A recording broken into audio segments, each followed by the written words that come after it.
महालक्ष्मी, महासरस्वती, दुर्गा देवी, जिनकी कृपा करुणा से मानव जीवन का सर्वश्रेष्ठ फल सत्संग आपको और हम सभी को विगत 9 दिनों से श्रीमद् देवी भागवत के रूप में सुलभ हुआ। सर्वप्रथम उपस्थित भक्तगण, शक्ति व भक्ति स्वरूपा माताएं बहनें,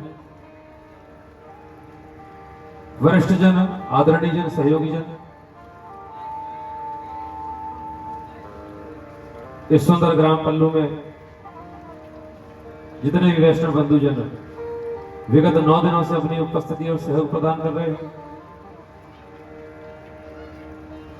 मंचासीन हमारे विद्वत वरेण्य सहयोगी बंधुजन, आचार्य बंधुजन, मां ब्रह्माणी के चरणों में बैठकर शतचंडीय पाठात्मक यज्ञ का जो संपादन कर रहे हैं ऐसे आचार्यगण, और प्रत्यक्ष अप्रत्यक्ष रूप से तन मन धन से जो भी अपना सहयोग सुंदर कार्यक्रम में दे रहा है, सबसे पहले आप सभी को राम राम। प्रेमियों, थोड़ा सा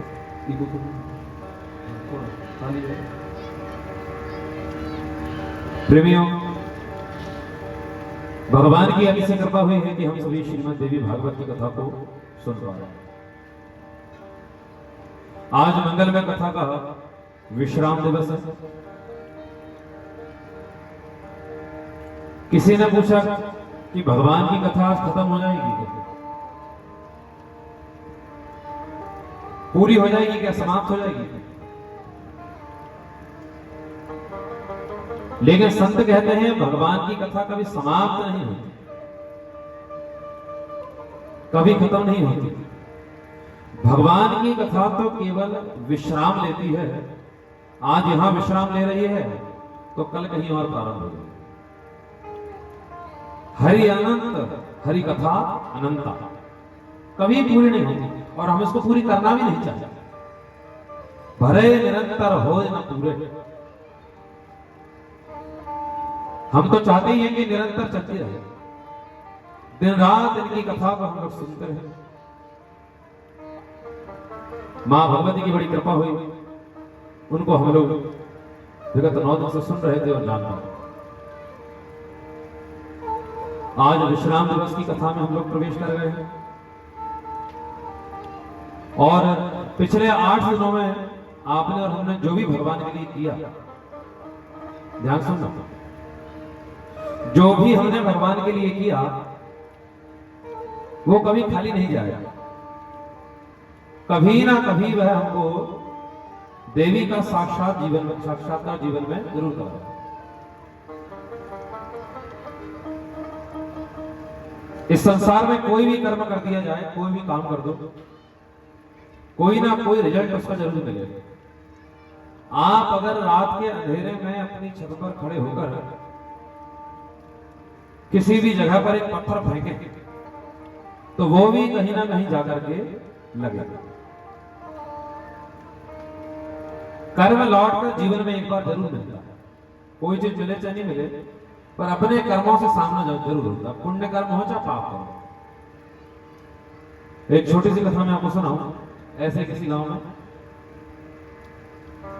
एक सेठ जी थे, उनकी दुकान थी महाराज, बड़ी सी परचून की दुकान। एक दिन की बात है, सुबह सुबह वो पत्नी से झगड़ा करके दुकान पर पहुंचे। पत्नी से लड़कर पहुंचे तो गुस्सा में थे। जब सेठ जी दुकान पे पहुंचते थे, ध्यान सुनिएगा, तो उनके पहले उनका खास नौकर था, उसके पास चाबी रहती थी, वो पहले से दुकान खोल लेते। तो सेठ जी आगे केवल गद्दी पे बैठे थे, बड़े सेठ। सेठ जी गुस्सा में थे।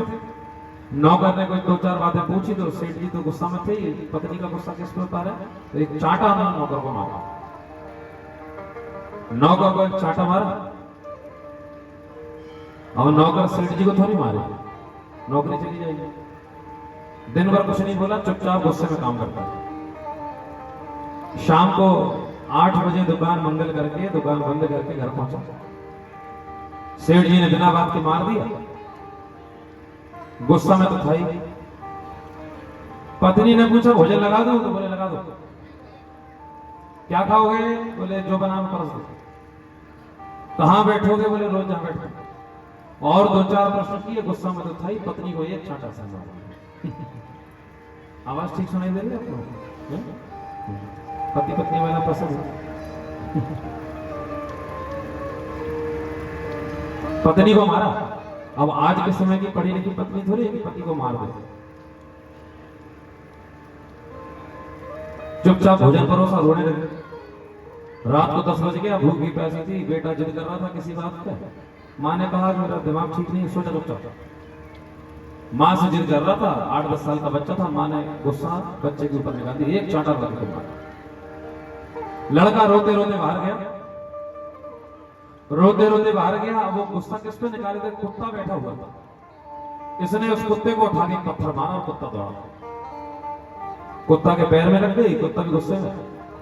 और वे ही सेठ जी जो सुबह सुबह नौकर को चांटा मार देते थे, वे रास्ते में भोजन करके टहल रहे थे। कुत्ते ने जाकर उनको काट लिया। माना सुबह जो चांटा मारा था नौकर को, शाम को वो किसी न किसी रूप में वापस मिल गया। कोई भी कर्म अपने जीवन में करो, उसका फल जीवन में अच्छा करो क्या बुरा, फल तो मिलेगा। कर्म की गति बड़ी है। श्रीमद् देवी भागवत के विश्राम दिवस की कथाओं में अब थोड़ी सी ही कथाएं बची हैं, तो बड़े ध्यान से सुनना। देवी भागवत में कहा गया कि 8 दिनों की कथा अगर नहीं सुन पाए और केवल 9वें दिन की कथा को पूरा मन लगाकर, जैसे आप लोग सुनते हैं, श्रवण कर लेते हैं, तो पूरे 9 दिन की कथा सुनने का फल मिल जाता है।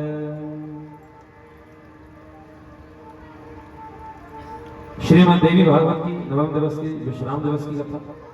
आइए कथा में आगे बढ़ते हैं। भगवान के पूजन में एक बात ध्यान से सुनना। मैंने बीच में भी ये बात कही थी कि भगवान में हमारा विश्वास और हमारी श्रद्धा, यही हमको फल दिलाती है। जितना पक्का हमारा विश्वास होगा, उतना ही जल्दी हमको फल मिल जाएगा। यहां ब्रह्माणी माता मंदिर में, सिद्धपीठ धाम में दूर दूर से लोग आते हैं। खूब मारवाड़ी सेठा में उनकी कितनी श्रद्धा, और श्रद्धा के कारण ही यहीं से बैठे बैठे भैया हमको सब कुछ प्रदान कर देते।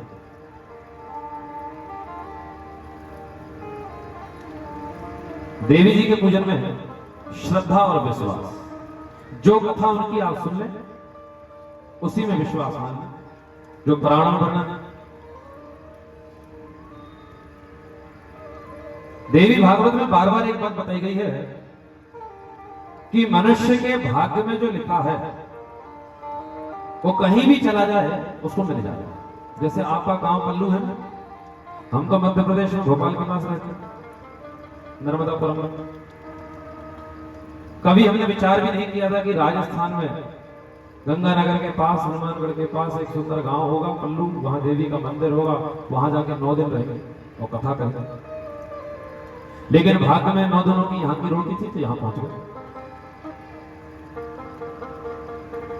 एक बड़ी सुंदर बात लिखी है, जब किसी बच्चे का जन्म होता है, ध्यान सुन, बहुत ऊंची बात है। जब किसी बच्चे का जन्म होता है तो 6 दिनों तक उसका भाग्य किसी को नहीं मालूम होता। कितने दिनों तक? बोलो। 6 दिनों तक। और जब वो 6 दिन का हो जाता है तो उस दिन ब्रह्मा जी उसका भाग्य लिखते हैं। जब वो 6 दिन का हो जाता है ना, उस दिन उस बच्चे का भाग्य लिखा जाता है। और उस दिन जो लिख दिया जाता है तो उस भाग्य में ना तो फिर राई के बराबर कुछ घटता है, ना तिल के बराबर कुछ बढ़ता है, वो ऐसे ही रहता है। एक पंक्ति है, विधिना ने जो लिख दई छठी रात के अंक, राई घटे न तिल बढ़े, रहो रे जीव निशा। कहीं अगर कोई आपसे कहे कि हमारे पास आ जाओ, 500 रुपए में, 1000 रुपए में तुम्हारा भाग्य बदल देंगे, बिल्कुल ना जाए। भाग्य को केवल परमात्मा, केवल भगवान ही बदल सकते हैं, उनके अलावा कोई नहीं बदल सकता। वेद व्यास जी महाराज जानते थे कि कलयुग में नए नए भगवान हो जाएंगे जो भाग्य बदलने की बात कहेंगे, इसलिए भगवान ने पुराणों का सृजन किया कि पुराणों की कथा सुनने के बाद मनुष्य जान जाए कि भाग्य केवल भगवान बदल सकते। एक ऐसे ही सुंदर गांव में एक सेठ जी रहते थे, बहुत पैसा वाले सेठ जी थे, उनकी इकलौती लड़की थी। ध्यान सुनना माता बहन,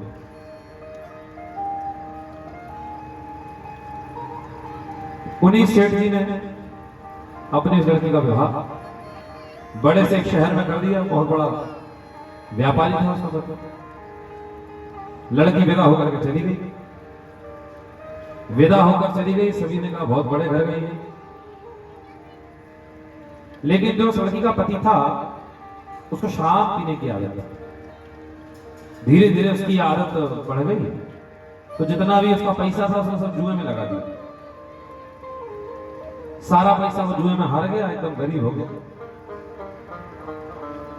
सेठ जी ने अपनी लड़की के हाल को देखा, सेठ जी को दया आई, और सेठानी को तो कुछ ज्यादा दया आई, मां में ज्यादा दया होती है।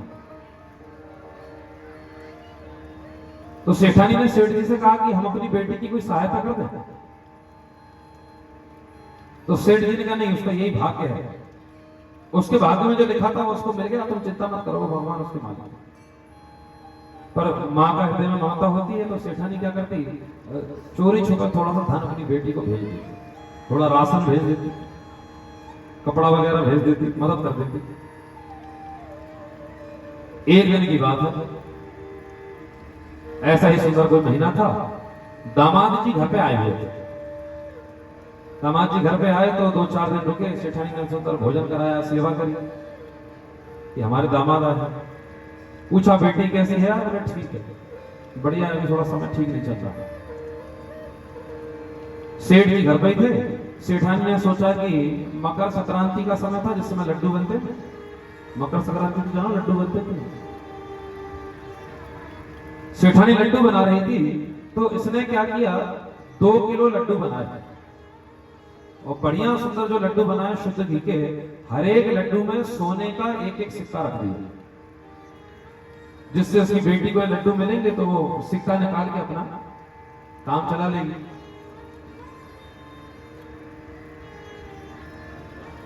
सेठ जी ये बात जान नहीं पाए, इसलिए छुपा के दे रहे। दामाद को उसने 2 किलो लड्डू दे दिए, कुछ लड्डू खाने को भी दे दिए जिनमें सिक्के नहीं थे। दामाद ने भोजन किया और 2 किलो लड्डू लेके चला गया। बाजार में गया तो बाजार में जाकर इसने विचार किया कि मैंने तो लड्डू खाई लिए हैं, और मेरी जो पत्नी है वो ज्यादा मीठा खाती नहीं, तो इन्हें लड्डुओं का वजन काय का ढूंढूं।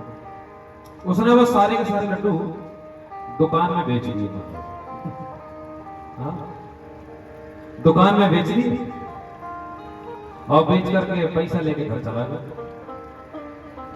शाम को सेठ जी लौट रहे थे। सेठ जी ने सोचा कि घर के लिए लड्डू ले चले, तो उसी दुकान पे गए, कोई 2 किलो लड्डू खरीदे और घर ले आए। सेठानी ने जैसे देखा तो माथा पीट लिया। सेठ जी को पूरी बात बताई तो सेठ जी ने कहा, देवी मैं तो कह ही रहा था, भाग्य को कोई नहीं बदल सकता। कितना ही प्रयास कर लो, जहां का दाना पानी लिखा है पहुंचना ही पड़ेगा। अगर भाग्य में पूर्व के कारण कोई दुख लिखा है तो उसको केवल भगवान का भजन ही काट सकता है, और किसी में इतनी ताकत नहीं इस संसार में जो आपके दुख को दूर कर सकता। और सारी चीजें दुख बढ़ाने वाली है। पहले जब छोटे थे तो सोचते थे कि विद्या का अध्ययन कर ले, पढ़ लिख जाए। पढ़ लिख गए तो माता पिता ने सोचा कि इसका विवाह कर दे, सुखी हो जाएगा। विवाह कर दिया तो बहू ले आया, तो सुखी कहां हुआ। फिर विचार किया कि नाती पोते हो जाएं तो सुखी हो जाएंगे, लेकिन और जाल में फंसे। फिर उनसे कहा कि अब तो नाती पोता हो गए, बच्चों का विवाह भी हो चुका है, आप भजन कर लो। तो कहते ना, नहीं, नाती पोते का विवाह और देखते फिर कर लेंगे। उसके बाद भी इस दुनिया में इतना उलझते जा रहे हैं, इतना उलझते जा रहे हैं कि सुख का नाम नहीं। पुराने लोग बैठे हैं, जानते हैं, अभी तो कुकर चल रहे हैं। कुकर होते ना भोजन बनाने के लिए, चावल बनाने। पहले चावल काय में बनाए जाते थे? बोले हांडी में, मटकी में। और उसमें सीटी तो होती नहीं थी, तो फिर पता कैसे करती थी माता, बताओ? एक चावल को निकाल के दबा के देखती थी, और एक चावल को दबा के देखती, अगर वो पक गया है, वो बन गया, तो समझती थी पूरे के पूरे बन। और बच्चा अगर पूछे माँ पूरे चावल को निकाल निकाल के नहीं देखोगी, तो कहेंगी अरे बालक, हांडी का एक चावल बन गया माने सारे चावल पक गए। इसी प्रकार संसार में जब हम आते हैं, एक बार हमको जीवन में दुख मिलता है तो हम रुकते नहीं है, वंश मोह, एक बार और आएगा, अब सुख मिलेगा, अब सुख मिलेगा, लेकिन सुख के स्थान पर जीवन भर हमको दुख ही प्राप्त होता है। श्रीमद् देवी भागवत में भगवती बता रही है, देवी की आराधना सभी दुखों को मिटाने वाली है। देवी का दर्शन, आहा, कल कथा के पश्चात निवेदन किया संतों ने कि बाबू जी चलना है अपने को, देशनोक चलना है करणी माता के मंदिर। मैं बचपन से इनके बारे में सुना था, एक बार टीवी में देखा भी था कि यहाँ बहुत चूहे होते हैं। मैंने कभी सोचा था कि कभी अवसर लगेगा तो उस मंदिर में जाएंगे, और अवसर लगा। शाम को 4:45 के लगभग हम लोग यहां से निकले, जलपान बाग भोग लेकर के देशनोक पहुंच गए। लगभग 6:45 बजे पहुंच गए थे हम लोग। 100-125 की गति से गाड़ी चला रहे थे, महेंद्र तक पहुंच गए, दोनों महेंद्र जी गए। वहां हम लोग पहुंचे और सुरजन सिंह जी की बढ़िया पहचान वहां पर है, तो उनको फोन गाड़ी में ही आ गया कि साहब ने फोन कर दिया, पुलिस अधिकारी ने कि कोई महाराज जी हैं, बोले हाँ। तो बोले भीड़ तो मत करना, भीड़ भी कल बहुत थी। बोले भीतर से ले आना, तो हाथ पकड़ के हमको भीतर तक बोले ले जाएगा। देशनोक हम पहुंचे, बड़ा अच्छा लग रहा, दिव्य लग रहा था। 8 दिन में फिर अभी हम बाहर निकले। कल देशनोक पहुंचे, मंदिर में पहुंचे, देवी के मंदिर में प्रणाम किया, तो महेंद्र जी हमसे कह रहे थे, गुरुजी अपने गौशाला वाले, श्री हरि गौशाला वाले हमारे साथ ही चल रहे थे, तो माताओं बहनों को हमसे कह रहे थे, गुरुजी हजारों चूहे हैं इस मंदिर में, काले चूहे, लेकिन अगर सफेद चूहे का दर्शन हो जाता है तो देवी का दर्शन मांगते हैं। अच्छा, खड़े हैं वहां पीछे, तो आप हमसे कह ही रहे थे, तो हमने कहा सफेद चूहे कहा, तो हमने कहा वो देखिए पीछे ही है। तो वो शायद ठीक से सुन नहीं पाया, तो उन्होंने कहा हाँ गुरु जी, हाँ सफेद चूहा कहीं दिख जाए। मैं दिख नहीं जाए, ये पीछे ही है हमारे मंदिर में, पहला कदम हमने रखा और सफेद चूहा बिल्कुल सामने, पहला दर्शन हो। महाराज जी लोग गए थे, उन्होंने हाथ भी लगाया उसको, हम लोगों ने छुआ भी उसको। भीतर पहुंचे, आरती का समय हो गया था, भैया लोग भीतर ले गए। मां करनी ने बड़ी कृपा करी, तो उन्होंने कहा यही खड़े रहे, आरती हो रही है, गर्भगृह के पास ही खड़े रहे। हम झांक झांक के दर्शन कर रहे थे, ऐसा दिव्य स्वरूप, अद्भुत स्वरूप है देवी। रात्रि में कल मैं लगभग 1:45 बजे मुझे नींद लगी, क्योंकि विलंब हो गया था लौटते में। भोजन तो शादी के बाद हम पढ़ने बैठ गए, पाठ करने लगे, तो लगभग 1:45 बजे आने हो गए, और फिर सुबह ठीक 3:45 पर उठना हो। हम मंदिर में पहुंचे, आरती चल रही थी, आरती में लोग चंवर डुला रहे थे, चंवर होता ना, तो पुजारी जी ने बोला कि महाराज आप भी डुला, तो चंवर डुलाने का भी हमको अवसर मिल गया। देवी का दिव्य दर्शन हुआ, फिर उनकी पूरी कथा को हमने जाना।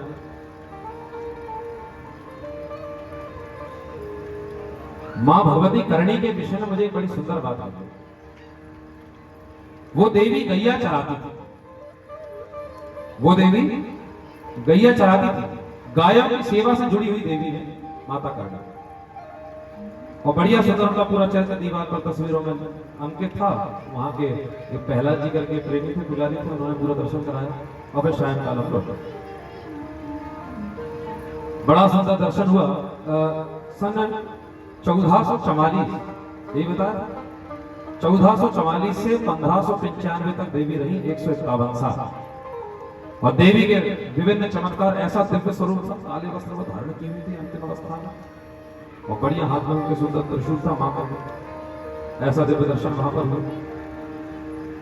तो वहां मैंने एक बात देखी, इस मंदिर में बड़ी सुंदर विधि से वहां पर पूजन पाठ होता, बड़े भाव से वहां के लोग देवी की सेवा पूजन करते हैं, और बड़ी श्रद्धा। उन्होंने कहा कि गुरुजी यहाँ पर देवी जी ही सारे भंडार भरती है, हमारी मंदिर की समिति से ना कोई रसीद काटी जाती है, ना कोई चंदा लिया जाता है, सबका भंडार देवी भक्ति। वहाँ जो चूहे हैं वहीं के लोगों ने बताया कि यहाँ के जो पुजारी होते हैं वही क्या कहते हैं, कावा कहते हैं वो। हाँ, चूहे हमारे यहाँ कहते हैं, क्षमा चाहेंगे, कावा। तो बोले जो पुजारी होते हैं वे कावा बन जाते हैं और वही कावा पुजारी बन जाते हैं। मंदिर के शासन में यमराज भी दखल नहीं देता, देवी का ही पूरा एक अलग बनाया हुआ नियम। भगवती का दिव्य स्वरूप था, उनको मैं बहुत देर देखता रहा।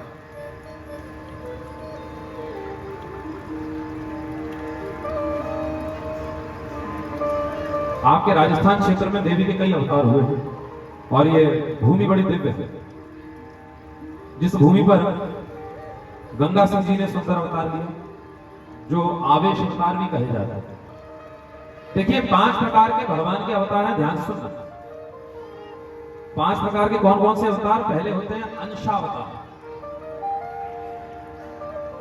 दूसरे होते हैं अंशांश अवतार, तीसरे होते हैं आवेश अवतार, चौथे होते हैं पूर्ण अवतार और 5वें होते हैं परिपूर्ण अवतार। ये 5 अवतार देवी को भगवान के कहे गए हैं। वर्णन कहा है? बोले गर्ग संहिता में आप पढ़ लीजिए, गर्ग संहिता में 5 दी और इसमें जो भगवान श्री कृष्ण है, जो काली है, ये परिपूर्णतम अवतार है। राजस्थान की भूमि पर देवी ने जितने चरित्र किए हैं उतने शायद किसी भूमि पर किए हैं।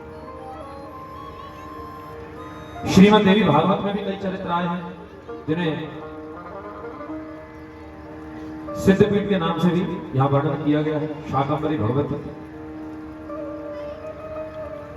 श्रीमद् देवी भागवत में एक बात बड़ी सुंदर आई है कि किसी तीर्थ में बैठकर अगर देवी की कथा सुन ली जाए, किसी मंदिर में बैठकर सुंदर कथा सुन ली जाए, तो अगर उसमें कोई कमी भी है उस कार्यक्रम अनुष्ठान में तो वह भी शीघ्र पूरी हो जाती है, कोई कमी नहीं छूटी।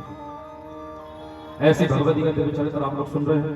आज की मंगल में कथा में आइए, जो मुख्य 2-3 प्रसंग हैं उनमें हम लोग प्रवेश करते हुए कथा को विश्राम देंगे, तो बड़े गौर से सुन लीजिए। कुछ लोगों के सुंदर प्रश्न भी थे, उन प्रश्नों का भी हम समाधान कर लेंगे।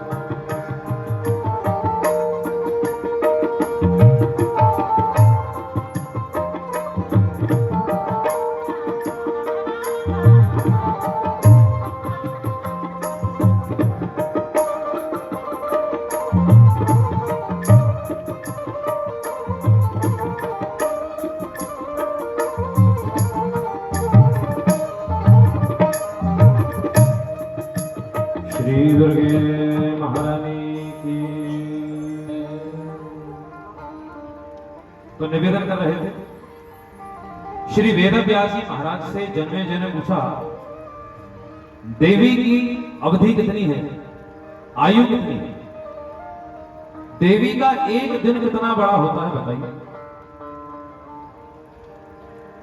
वेदव्यास जी महाराज ने बड़ी सुंदर बात कही, ध्यान सुनना।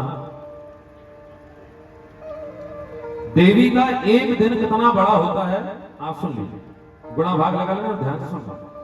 4 युग बताए गए हैं, सतयुग, त्रेता, द्वापर और कलयुग। 4 युग हैं।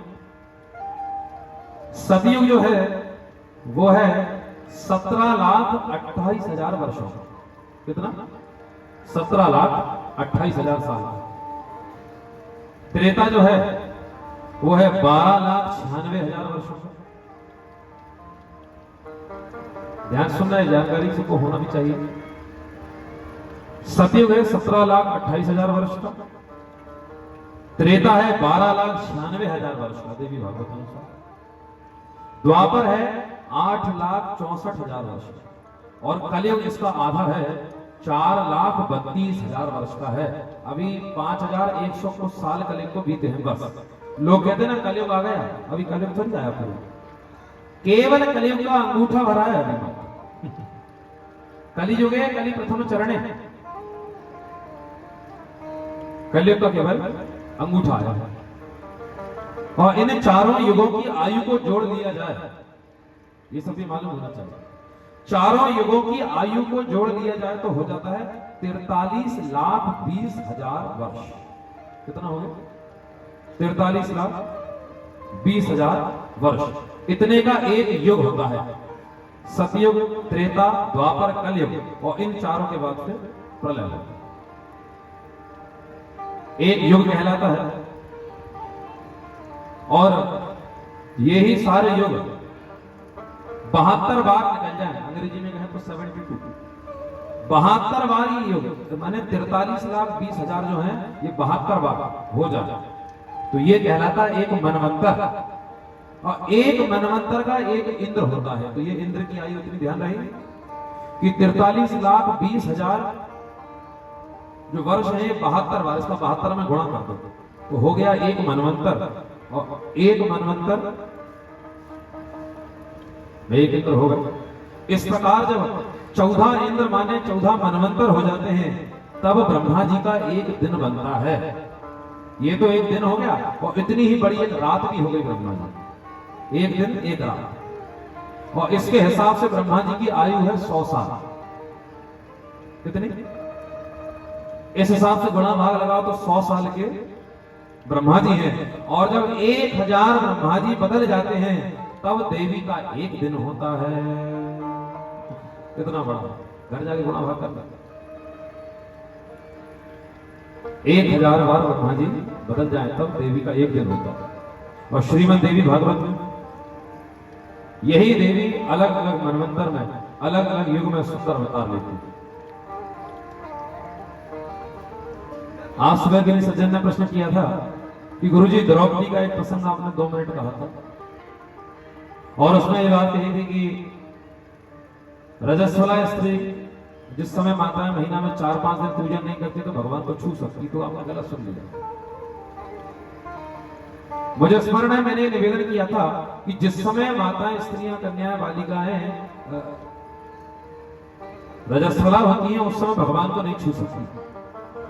लेकिन अगर ऐसा कोई भक्त हो, ऐसी कोई भक्ता हो कि इस अवस्था में भगवान उनको छू लें तो भगवान को कोई दोष नहीं। ये मैंने कहा था, इसलिए कहते ठीक से कथा सुना। दत्त चित्त हो, आधा धान यहां रहेगा आधा वहां रहेगा तो कुछ भी करोगे। अब द्रौपदी की बात निकली है तो देवी भागवत में द्रौपदी का सुंदर चरित्र सुन लो। द्रौपदी कौन थी? कुशध्वज नाम की एक राजा की एक पत्नी थी। कुशध्वज नाम का एक राजा था। उनकी एक पत्नी थी जिनका नाम था मालावती। सती साध्वी थी, बहुत पूजन पाठ करती थी।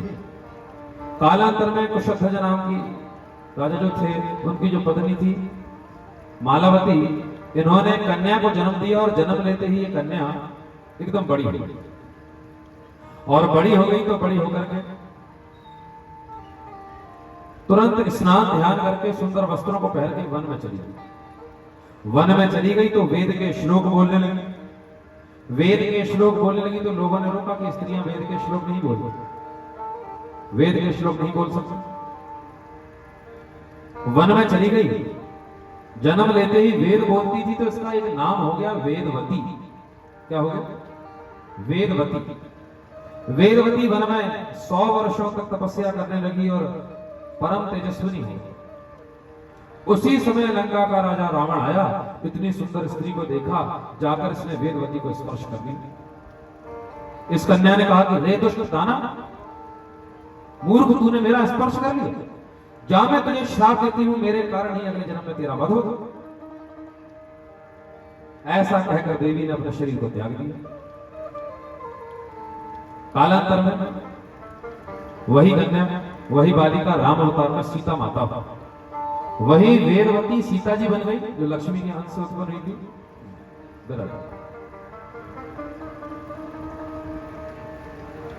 सीता माता बन गई।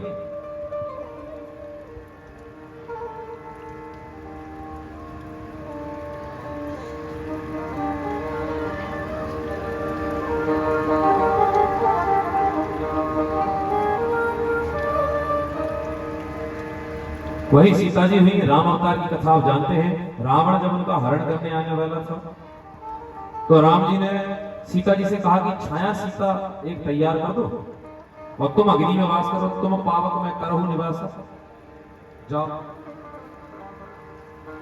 इस प्रकार असली सीता जी अग्नि में प्रवेश कर गई और एक छाया सीता तैयार कर दी। छाया सीता तैयार कर दी। राम कथा सभी जानते ही हैं, लंका में रावण ले गया और उन्हीं छाया सीता ने रावण का नाश करा दिया। राम जी जब लेकर आने लगे तो वाल्मीकि रामायण में सुंदर वर्णन आया है, असली सीता जी को फिर अग्नि में से प्रकट किया, अपने पास रख लिया।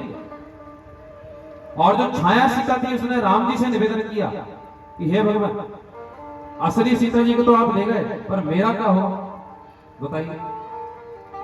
तो राम जी ने कहा यही राजस्थान है, जो पुष्कर क्षेत्र है वहां जाकर तपस्या कर देंगे। पुष्कर क्षेत्र में जाके तपस्या कर, और उसी देवी ने, उसी वेदवती ने जो छाया सीता थी पुष्कर जी में आकर तपस्या करी है, शंकर जी को प्रसन्न किया है। शंकर जी प्रकट हो गए, एकदम से शंकर जी को देख नहीं पाई, आकाश में कोहरा था। तुरंत मुंह से बोल पड़ी, मुझे सुंदर पति दीजिए, मुझे एक बलवान पति दीजिए, मुझे एक ऐश्वर्यशाली पति दीजिए, धनवान पति दीजिए, बुद्धिमान पति दीजिए। 5 बार इसने बोला तो शंकर जी हंसने लगे कि तूने एक ही वरदान को 5 बार क्यों बोला, तो जा अगले अवतार में तेरे 5 पति होंगे। वही अगले अवतार में द्रौपदी हुई, यज्ञ से उत्पन्न हुई सची देवी। जिस समय दुशासन ने इनके बालों को पकड़ा, भीमसेन ने प्रतिज्ञा कर ली कि उस दुष्ट की छाती को चीर कर उसके गर्म खून को पीऊंगा, और द्रौपदी अपने बालों को उसके गर्म खून से धोएगी, तभी अपने बाल बांधेगी। इस प्रकार की प्रतिज्ञा करी। सभा के बीच में द्रौपदी को लाया गया, बाल पकड़ के पटक दिया। दुर्योधन अपनी जान पे हाथ पटक करके कहने लगा, द्रौपदी के पूरे वस्त्रों को हटा करके निर्वस्त्र करके मेरी जंघा पर बैठा। तो भीमसेन ने कहा, जिस जान पर तू हाथ पटक रहा है, इसी जंघा पर मैं अपनी गदा से प्रहार करके तेरा वध करूंगा। और भीमसेन ने ऐसे ही किया, कटी प्रदेश को तोड़ दिया। वे द्रौपदी कोई साधारण नहीं, साक्षात सची देवी, साक्षात वेदवती, साक्षात छाया सीता है। शंकर जी का वरदान देने का उनमें कोई दोष नहीं है। और पांडव जो है वो देवताओं के अंश से उत्पन्न, वे ही वेदवती, वे ही द्रौपदी हुई। द्रौपदी ने अपने जीवन में जिस समय उनके वस्त्रों को खींचा जा रहा था दुशासन के द्वारा, द्रौपदी ने शरणागति कर दी। और कथाओं में अगर जानते हो नहीं जानते हो तो सुन लीजिए। जिस समय दुशासन द्रौपदी के बालों को पकड़ के बाहर ला रहा था, उस समय द्रौपदी भी ऋतुमती थी, माने रजस्वला थी। तीसरे दिन का स्नान उन्होंने किया। रजस्वला धर्म के विषय में कहा गया है कि माताओं को, नारियों को, स्त्रियों को 7 दिन में शुद्धता समझनी चाहिए। शास्त्रों के अनुसार अगर पूछो तो 7 दिन में शुद्धता बताई गई है। 7 दिन के पहले देव मंदिरों में नहीं जाना चाहिए। आजकल 3-4 दिन में मानते हैं, ठीक है, तो 7 दिन का नियम है। द्रौपदी ने कहा, तीसरे ही दिन का स्नान हुआ, मैं बाहर नहीं जा सकती, दुशासन मुझे बाहर मत दे सकते। लेकिन दुशासन बाहर ले आया, साड़ी को खींचने लगा। दुर्जन दुशासन दुकूल गयो दीनानाथ, दीन हो के द्रौपदी दुलारी और पुकारी है। बात है युधिष्ठिर की, पारथ भी मौन बैठ, भीष्म महा भीम ग्रीवा नीचे कर डारी। और जो दुशासन साड़ी को खींच रहा था, खींचते खींचते जब भगवान साड़ी बन गए तो विचार करने लगा, साड़ी विच नारी है कि नारी विच साड़ी है, साड़ी की ही नारी है कि नारी की ही साड़ी। गोविंद द्वारिका वास कृष्ण गोपी जन्म प्रिया, ये कहकर उसने भगवान को पुकारा। जो कभी भगवान श्री कृष्ण का पूजन पाठ करती है तो माता बहन भैया, तो भगवान श्री कृष्ण को किसी विपत्ति में अगर बुलाना हो तो भगवान को एक नाम बहुत प्रिय है, जो है गोविंद। गोविंद नाम से बहुत पसंद होता है। गोविंद द्वारका वासिन कृष्ण गोपी जन प्रिय, कौरवे प्रतिभूता माम किम न जाना मैं केशव। इस प्रकार पुकारा तो भगवान आ गए। भगवान ने देखा नहीं कि तीसरे दिन का स्नान, जिन भगवान ने शास्त्रों में नियम बनाया कि 7 दिनों तक मुझे स्पर्श मत करना स्त्रियों, वे ही भगवान आज द्रौपदी का वस्त्र बनकर उससे लिपट गए। कारण यह है कि द्रौपदी ने भगवान के चरणों में अपनी शरणागति कर दी थी। और जब शरणागति कर दी जाती है तो ना तो जाति देखी जाती है, ना तो धर्म देखा जाता है, ना अवस्था देखी जाती है। रावण के भाई का नाम मालूम है ना, विभीषण। विभीषण ने राम जी के चरणों में शरणागति कर दी तो राम जी ने ये नहीं देखा कि राक्षस कुल का, फिर तो शरण में ले लिया, लंका का राजा बना। कोई भी अवस्था हो, कोई भी आयु हो, कोई भी कुल हो, लेकिन शरणागति कर दीजिए। शरणागति का बहुत, शरणागति और सरलता से कहूं, समर्पित हो जाइए भगवान। हे भगवान, हम जैसे भी हैं आपके हैं। एक छोटी सी कथा मैं आपको सुनाऊं।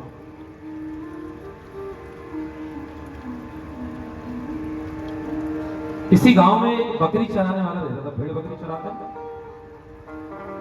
बकरी चराने वाला रहता था। 100 बकरियां उसके पास थी। रोज सुबह सुबह 8 बजे घर से निकल जाए, अपनी 100 बकरियों को लेकर जंगल में चराए, शाम को 5-6 बजे ले आए। ध्यान सुन, बकरियों को लेकर आ जाए। 100 बकरियां ऐसी थी कि इसके पीछे पीछे चलती थी, जहां जाएगा वहीं। बकरियों का रास्ता तो याद रहा नहीं, तो इसके पीछे पीछे चलती थी, जहां जाएगा वहीं जाता। इन 100 बकरियों में से एक सबसे छोटी बकरी थी, जो बहुत चंचल थी, थोड़ी शैतान थी। एक दिन के नए नए जंगल में चराने ले गए, वहां पे चरा रहा था, तो जो सबसे छोटी और शैतान बकरी थी ना, चरते चरते दूर निकल गई अपने मन से, दूर निकल गई। शाम का समय हो गया, बकरी चराने वाला चरवाहा सभी बकरियों को ले गया, तो ये बकरी वहीं रह गई जंगल में। आंख बंद करके पत्तों को खा रही थी। जब पीछे पलट के देखा तो बोले, मेरा मालिक तो चला गया, अब क्या करूं? जोर जोर से बकरी रोने लगी और सोचने लगी कि मैं करूं क्या। लेकिन उसने विचार किया कि अगर मैं रास्ता नहीं जानती हूं तो एक काम करती हूं, मैं यही इस जंगल में कहीं सुरक्षित जगह रुक जाता हूं।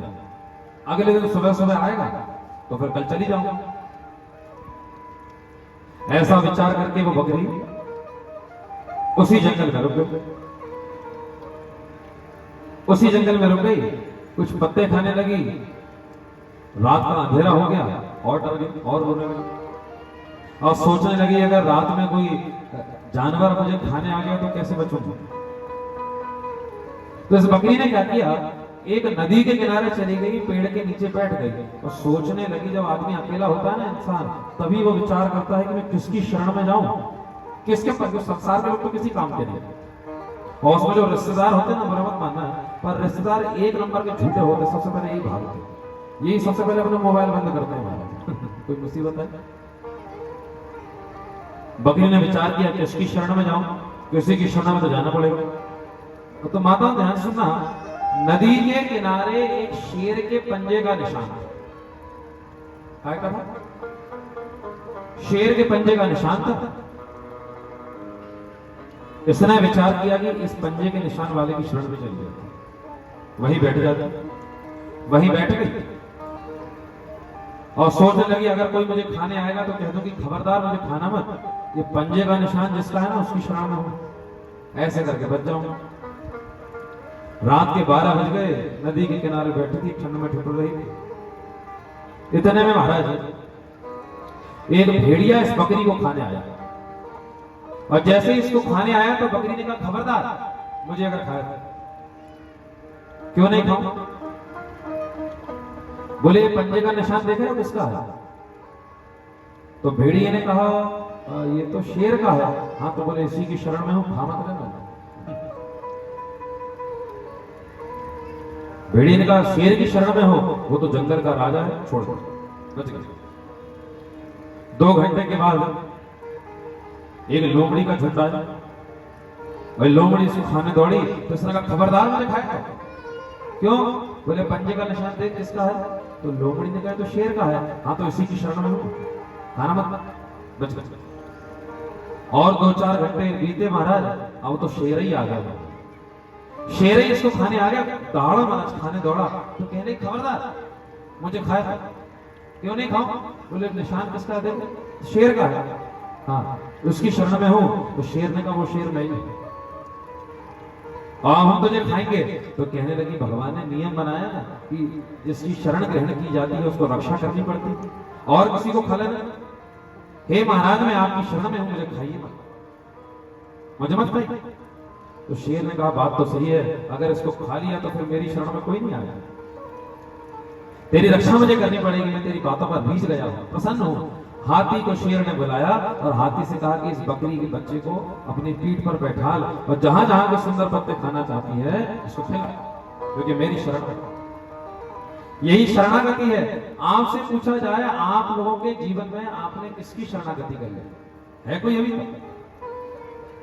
छोटा मोटा काम ही दुनिया का हो जाता है तो हम एक दूसरे से कहते हैं अब भैया आप तो हमारे भगवान हैं, भगवान बना देते। हमारे सेठ जी तो हमारे लिए भगवान के स्वरूप हैं। भगवान तो इस दुनिया में एक ही हो सकते हैं जो ऊपर वाला है, और उनकी शरण में अगर कोई मनुष्य चला जाता है फिर उसको किसी से मांगना नहीं पड़ता। किसी राज्य में एक राजा रहते थे, उन राजा ने ऐलान करा दिया, ध्यान से सुनना, कि कल सुबह सुबह मेरा जन्मदिन मनाया जाएगा और महल के बड़े से आंगन में जितनी भी चीजें महल में रखी सब बाहर रखवा दी जाएंगी। हाथी, घोड़े, खजाना, रुपया, पैसा, कपड़े, आभूषण, खाने पीने की चीजें, खिलौने, और नगर के सभी लोगों के लिए 24 घंटे के लिए दरवाजा खोल दिया जाए। उन लोगों में से जो भी आकर जिस चीज को हाथ लगा देगा वो चीज उसकी हो जाएगी। बात ध्यान में। राजा ने कहा कल सुबह सुबह महल की सारी चीजें बाहर रख दी जाएंगी और जिस चीज को जो हाथ लगाएगा पहले उसकी हो जाएगी। रातों रात बात फैल गई। लोग सुबह सुबह जल्दी 6 बजे महल के बाहर पहुंचे। राजा ने महल का दरवाजा खुलवा तो लोग भागे। स्त्रियां थी, उन्होंने हीरे जवाहरात को हाथ लगाया, उनके हो। कुछ बच्चे थे, उन्होंने खेलने खाने की चीजों को हाथ लगाया, उनकी हो गई। कुछ लोगों ने हाथी घोड़ों को हाथ लगाया, उनकी हो गई। लेकिन एक 5 साल की छोटी सी बच्ची थी बिल्कुल करना, ये अपने दोनों हाथों को ऐसे बांधी थी, महल में प्रवेश कर गई और किसी चीज को छू ही नहीं।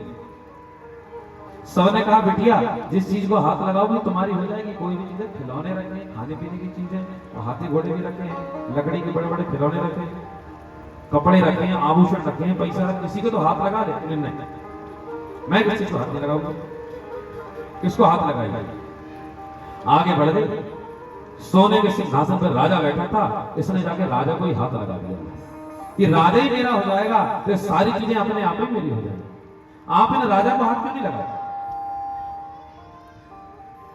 उन भगवान को हाथ लगा दीजिए, उन भगवान से जुड़ जाइए, सब कुछ तुम्हारा हो जाएगा। एक राजा का नियम था कि उसके दरबार में कोई भी कुछ भी मांगने में दे देता था, बड़ा दानी था। ऐसे ही किसी बड़े से गांव में राजा का महल भी सुंदर उसने बनवा रखा था, कभी कभी रुकता था। एक भिखारी पहुंच गया, कपड़े फटे हुए थे, 4 दिनों से भोजन किए नहीं था, हाथों में कटोरा था। तो गांव के लोगों ने कहा भैया हमारे गांव में भिखारी आ जाता है लेकिन फिर आने के बाद भिखारी नहीं रहता। क्यों? बोले हमारा राजा सबको सब कुछ देता है, जाओ मांग लो। अच्छा, अरे मेरे तो किस्मत खुल गए। भीतर गया तो बोले राजा कहाँ है? बोले राजा देवी के मंदिर में। चले जाओ, देवी जी के मंदिर में चले जाओ। देवी के मंदिर में गए, बोले वहां जाके मांग लेना। तो उसने देखा राजा खुद देवी के सामने हाथ फैलाकर मांगा, ऐसे करके खड़ा। भिखारी ने देखा और खाली हाथ लौटा। लोगों ने पूछा कि भैया तुमने राजा से कुछ मांगा नहीं क्या? भिखारी ने कहा जो खुद ही भगवान से भीख मांग रहा हो उससे मैं क्या मांगूंगा? मुझे मांगना होगा तो मैं भगवती दुर्गा से नहीं मांगा। दुनिया वाले कभी अगर हमको कोई भी चीज देंगे तो 10 बार बताएंगे, और समय पर उनका पैसा नहीं लौटाओगे ना तो 10 लोगों को भी बताएंगे। माने देंगे तो दिखा कर देंगे, छपा कर देंगे, लेकिन जब ऊपर वाला देगा तो बिल्कुल छुपा कर देगा, बिना किसी को बता कर देगा, और कभी भी वापस नहीं मांगेगा। ये भगवान के देने की विधि। केवल धन ही हमारे जीवन में सब कुछ नहीं। पैसा करना मजबूत बन गया। पैसे के लिए कहावत है, पैसा बिन बाप कहे बेटा ही कपूत भयो, पैसा बिन भाई कहे बंधु दुखदाई है, पैसा बिन नारी कहे निखटरू के पाले पड़ी, पैसा बिन सास कहे कहां को जमाई, पैसे से ही यार पास, पैसे से ही बंधु पास, और पैसा बिन देख नहीं करते सगाई है, कहते गरीब दास पैसा तुम राखो पास, या पैसे के बिना मनुष्य ने लकड़ी नहीं पाई है।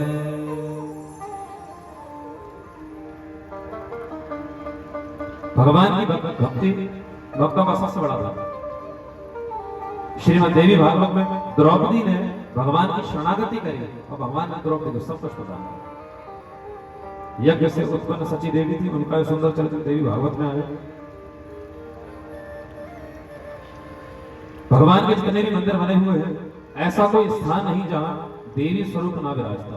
शंकर जी का भी मंदिर होगा तो गौरी गणेश उसमें रहेंगे। यहां तक कि भोलेनाथ के साथ माता पार्वती जलहरी के रूप में। नारायण भगवान का भी भजन करोगे तो साथ में लक्ष्मी जी रहेंगे। राम जी का भी भजन करोगे तो साथ में सीता जी रहेंगी। ठाकुर जी का भी भजन करोगे तो साथ में राधा रानी रहेंगी। शक्ति की आराधना के बिना कोई भी भजन पूरा नहीं होता, कोई भी उपासना पूरी नहीं होती। आप जिन तीर्थों में कभी दर्शन करने जाते हैं वो कभी विचार करें कि तीर्थ की पत्नी या तीर्थ की देवी कौन है, तो उन तीर्थों में जो नदियां हैं वही देवी के रूप है। और जब तक किसी तीर्थ में आपके गांव में आते हैं कि ब्रह्माणी देवी का दर्शन करने आओ, लेकिन उसके पहले साधुला महाराज के यहाँ ढोक नहीं लगाओ, ये आप बोलते तो पूरा फल नहीं मिलता।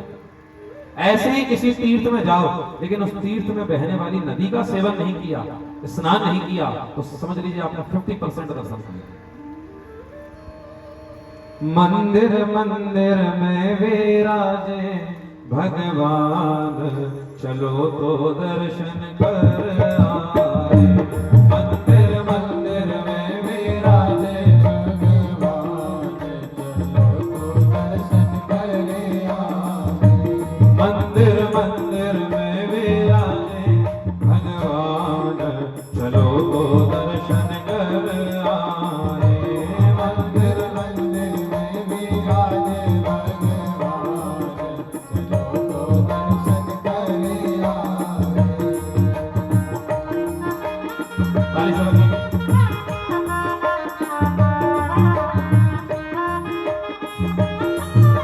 आनंद करिए।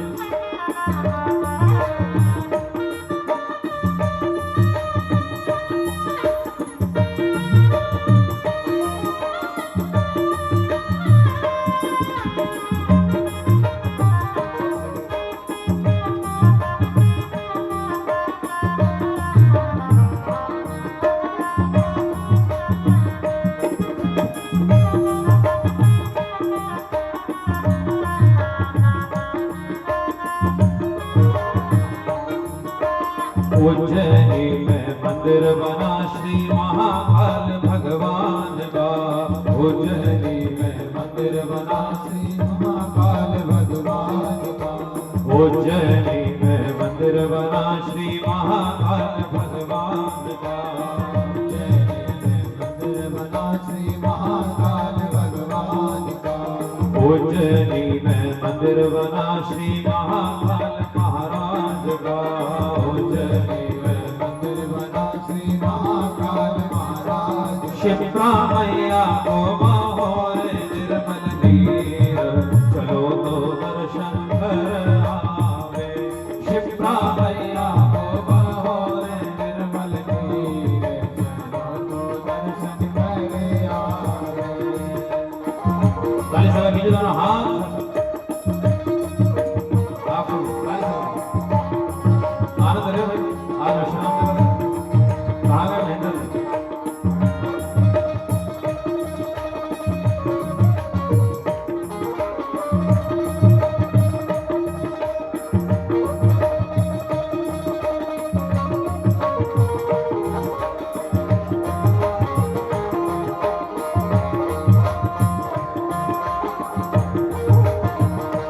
उज्जैन गए हो ना, शिप्रा नदी है।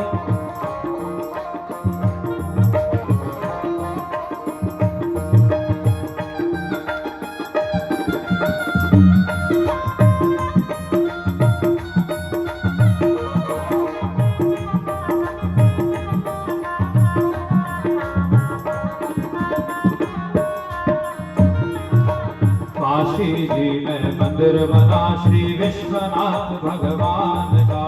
काशी जी में मंदिर बना श्री विश्वनाथ भगवान का। काशी जी में मंदिर बना श्री विश्वनाथ भगवान का। काशी जी में मंदिर बना श्री विश्वनाथ नाथ भगवान। गंगा मैया को बहोरे निर्मल तीर, चलो तो दर्शन कर आवे। गंगा मैया को बहोरे निर्मल तीर, गंगा मैया को बहोरे निर्मल तीर, चलो तो दर्शन कर आवे। गंगा मैया को बहोरे निर्मल तीर, चलो तो दर्शन कर आवे।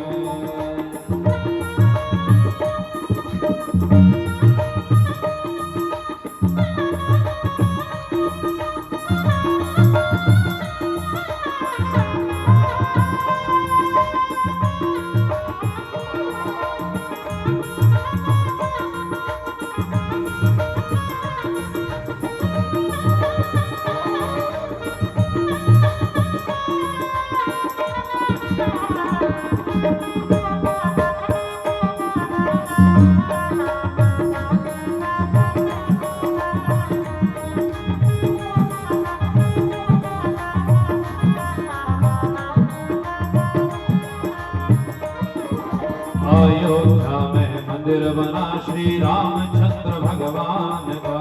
अयोध्या में मंदिर बना श्री रामचंद्र भगवान का। अयोध्या में मंदिर बना श्री रामचंद्र भगवान का। अयोध्या में मंदिर बना श्री रामचंद्र भगवान।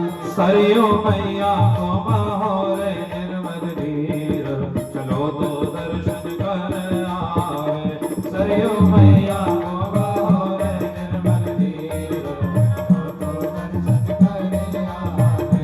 मंदिर मंदिर में विराजे भगवान, चलो तो दर्शन कर आवे। मंदिर मंदिर में विराजे भगवान, चलो तो दर्शन कर आवे। मथुरा जी में मंदिर बना श्री कृष्णचंद्र भगवान का। मथुरा जी में मंदिर बना श्री कृष्णचंद्र भगवान का। मथुरा जी में मंदिर बना श्री कृष्णचंद्र भगवान का। मथुरा जी में मंदिर बना श्री कृष्णचंद्र भगवान। जमुना मैया को बहोरे निर्मल तीर, चलो तो दर्शन कर आवे। जमुना मैया को बहोरे निर्मल तीर, चलो तो दर्शन कर आवे। मंदिर मंदिर में विराजे भगवान, चलो तो दर्शन कर आवे। मंदिर मंदिर में विराजे भगवान, चलो तो दर्शन कर आवे। मंदिर मंदिर में विराजे भगवान, चलो तो दर्शन कर आवे। मंदिर मंदिर में विराजे भगवान, चलो तो दर्शन कर आवे। चलो तो दर्शन कर आवे। चलो तो दर्शन कर आवे। चलो तो दर्शन कर आवे। भगवान की जय। देखो, हमारे भारतवर्ष में एक समाज ऐसा है, एक समाज ऐसा है जो कहता है कि मूर्ति पूजा करना पाखंड है। वो कहते हैं कि मूर्ति पूजा जो लोग करते हैं ना, उसका कोई मतलब नहीं, मूर्तियों का क्या पूजन करता है, ऐसा कहते हैं। मूर्ति पूजन से क्या फल मिलेगा और कितना आवश्यक है, सुन लीजिए ध्यान से, बड़े ध्यान से सुनना, ऊंची बात है। एक बार की बात है, रेगिस्तानी क्षेत्र में से राजस्थान क्षेत्र में, जैसे जैसलमेर क्षेत्र है ना, वहां बड़े रेत के बड़े बड़े टीले हैं, ऊंट भी चलते हैं, और बिल्कुल शुद्ध राजस्थान का दर्शन अगर रेगिस्तान का करना हो तो उस क्षेत्र के आसपास हो जाता है। वहां से 100 किलोमीटर पैदल चल के एक व्यक्ति आ रहा, सुबह का निकला था और तेज धूप हो गई थी, और पैदल चलते चलते उसको तेज प्यास लगी, 100 किलोमीटर चल लिया। ध्यान से सुनना, शुद्ध। कोई अगर पूछे कि तुम्हारे धर्म में मूर्ति का पूजन क्या करते हैं, मूर्ति को खिलाते पिलाते क्यों, मूर्ति को नहलाते क्यों, सारे तीर्थ तो मूर्ति पूजन में ही, तो उसको बता देना। वो आदमी 100 किलोमीटर पैदल चलते चलते आया और थोड़ा सा और आगे बढ़ा तो उसको एक महात्मा की कुटिया देखी, बड़ी शांति। बहुत तेज प्यास लग रही थी, कई घंटों से सोच रहा था पानी मिल जाता तो प्राण बचते, गला सूख रहा। पहुंच गया, सुन रहे, पहुंचा साधु की एक कुटिया के बाहर, साधु महात्मा भजन कर रहे और जाके धड़ाम से उनके चरणों में गिर गया। महाराज जी प्राण बचा लीजिए, प्राण बचा लीजिए। महात्मा ने कहा क्या होगा? बोले 100 किलोमीटर चल के आ रहा हूं, प्यास लग रही है, थोड़ा पानी मिल जाता। बोले पानी? परेशान क्यों हो रहा? उठ के बैठ बैठ बैठ, प्यास लग रही ना, और कोई बात तो नहीं। तो बोले यहां से कई हजार किलोमीटर दूर समुद्र बहता है, वहां चला जा पानी पी। महाराज जी 1 किलोमीटर भी नहीं चल पाऊंगा, प्राण निकल जाएगा, समुद्र नहीं जा पाएगा, और चला भी जाऊंगा तो खारा पानी तो नहीं पिया जाता। कोई और रास्ता बता दीजिए। चल चिंता मत, दूसरा रास्ता दीजिए। क्या है? बोले आज से 4 महीने के बाद बरसात होगी और पानी गिरेगा, उसे इकट्ठा करके पी लेना, प्यास बुझ जाएगी। बोले 1 घंटा भी जिंदा नहीं रह पाऊंगा जी, अभी पानी मिल जाए ऐसा कोई उपाय बताओ। तो कहने लगे अब तो समुद्र भी नहीं जा पा रहा है और बरसात की प्रतीक्षा भी नहीं कर सकता 4 महीने, तो जहां तू बैठा है वहां 1000 फुट का गड्ढा खोद ले, पानी निकल आएगा पी। गुरु जी प्राण लेना तो ऐसे दे, तो गला दबा दो हमारा। क्यों भाई? बोले शरीर में शक्ति नहीं है, कैसे गड्ढा खोदो? तो कैसे प्यास बुझेगी? बोले गुरु जी आपकी कुटिया में दरवाजा नहीं है, और मुझे यहीं से दिख रहा है भीतर एक मटका रखा है, उस मटके में जो पानी अगर 1 गिलास में मिल जाए तो मेरे प्राण बच जाए। गुरु जी गए, 1-2 गिलास बढ़िया पानी दिया, प्राण बच गए। ये कथा मैंने क्यों सुनाई? हर एक व्यक्ति को भगवान से मिलने की प्यास है, भगवान मिले तो दिखे तो वो समुद्र माने क्षीर सागर में भी एक भगवान रहते हैं। आप और हम लोग क्षीर सागर जा सकते हैं क्या? क्षीर माने दूध, खारे समुद्र में विष्णु जी नहीं रहते, ये भ्रम होगा। दूध का एक समुद्र वैकुंठ में है, क्षीर सागर, उसमें भगवान विष्णु रहते हैं। तो अभी आप क्षीर सागर जाके उनका दर्शन कर सकते हैं क्या? माने प्यास नहीं मिली। गुरु जी ने कहा था 4 महीने बाद बरसात होगी तब पानी आएगा, प्यास बुझा लेना। तो 4 महीने बाद माने आपको अगर भगवान के दर्शन की लालसा है तो कलयुग के अंत में कल की अवतार लेके आएंगे, तब दर्शन कर लेना। बोले तब तक बचेंगे। तीसरा मार्ग बताया था, जमीन में गड्ढा खोद के पानी निकाल लो। तो उसका मतलब यह है कि आप भगवान का दर्शन करना चाहते हो तो आपके भीतर भी भगवान रहते हैं। योग कर लो, ध्यान कर लो, उनको प्रकट कर लो, तुरंत दर्शन कर लो। तो बोले महाराज ये तीनों साधन संभव नहीं है, तो चौथा बचा कुटिया के अंदर मटका जो रखा है ना जिसमें पानी है, बस वही मंदिर में बैठे हुए भगवान। तो सरलता से भीतर चले जाओ पैदल चल के और उनका दर्शन कर लो। मूर्ति पूजा इसलिए महत्वपूर्ण है कि उस मूर्ति में ही हम भगवान का ध्यान करते हैं। और मंदिर में ही मूर्ति का पूजन ध्यान क्यों करते हैं? तो एक शब्द आप लोग कई बार जीवन में बोलते हैं कि भगवान तो कण कण में रहता है। अगर कण कण में रहता है तो आपके घर में बाथरूम में जो वॉश बेसिन होगा, आप अगर उसमें हाथ वगैरह धोएं, मट्टी से हाथ धोएं, साबुन से हाथ धोएं और वो पानी नाली में चला जाए और नाली के पास जाके बैठ जाए, नाली में तो कितने सारे कण हैं, उन कण कण में भी भगवान रहता होगा, और रहता होगा तो नाली के बाहर बैठ के पूजन करो। बोले वो संभव नहीं है। मनुष्य का अंतःकरण इतना पवित्र नहीं है कि हर कहीं पूजन पाठ कर ले, इसलिए मंदिर बनाए गए हैं, मूर्तियां बनाई गई हैं, प्राण प्रतिष्ठा की गई है। जो देवी की मूर्ति है ना, स्वयं प्रकट मूर्ति है, या घर के मंदिरों में किसी देव स्थान पर प्रतिष्ठा कराई जाती है। तो आप में से अगर कोई व्यक्ति जिसने अपने जीवन में कभी प्राण प्रतिष्ठा कराई हो, अभी एक भाई साहब आए तो उन्होंने बताया था कि तेरी बाबा की प्रतिष्ठा हो रही है, इस समय शायद पूरी भी हो। तो संत भगवान महात्मा जी लोग बैठे जानते हैं कि जब प्राण प्रतिष्ठा की जाती है किसी मूर्ति में, तो पहले यजमान से कहा जाता है, जिस दिन सारे वास हो जाते हैं, जब नेत्र खुलाए जाते हैं, तब मूर्ति में न्यास कराया जाता है। और न्यास कराते समय यजमान से कहा जाता है, आपका उल्टा हाथ आपके हृदय पर रखिए, दिल पर रखिए,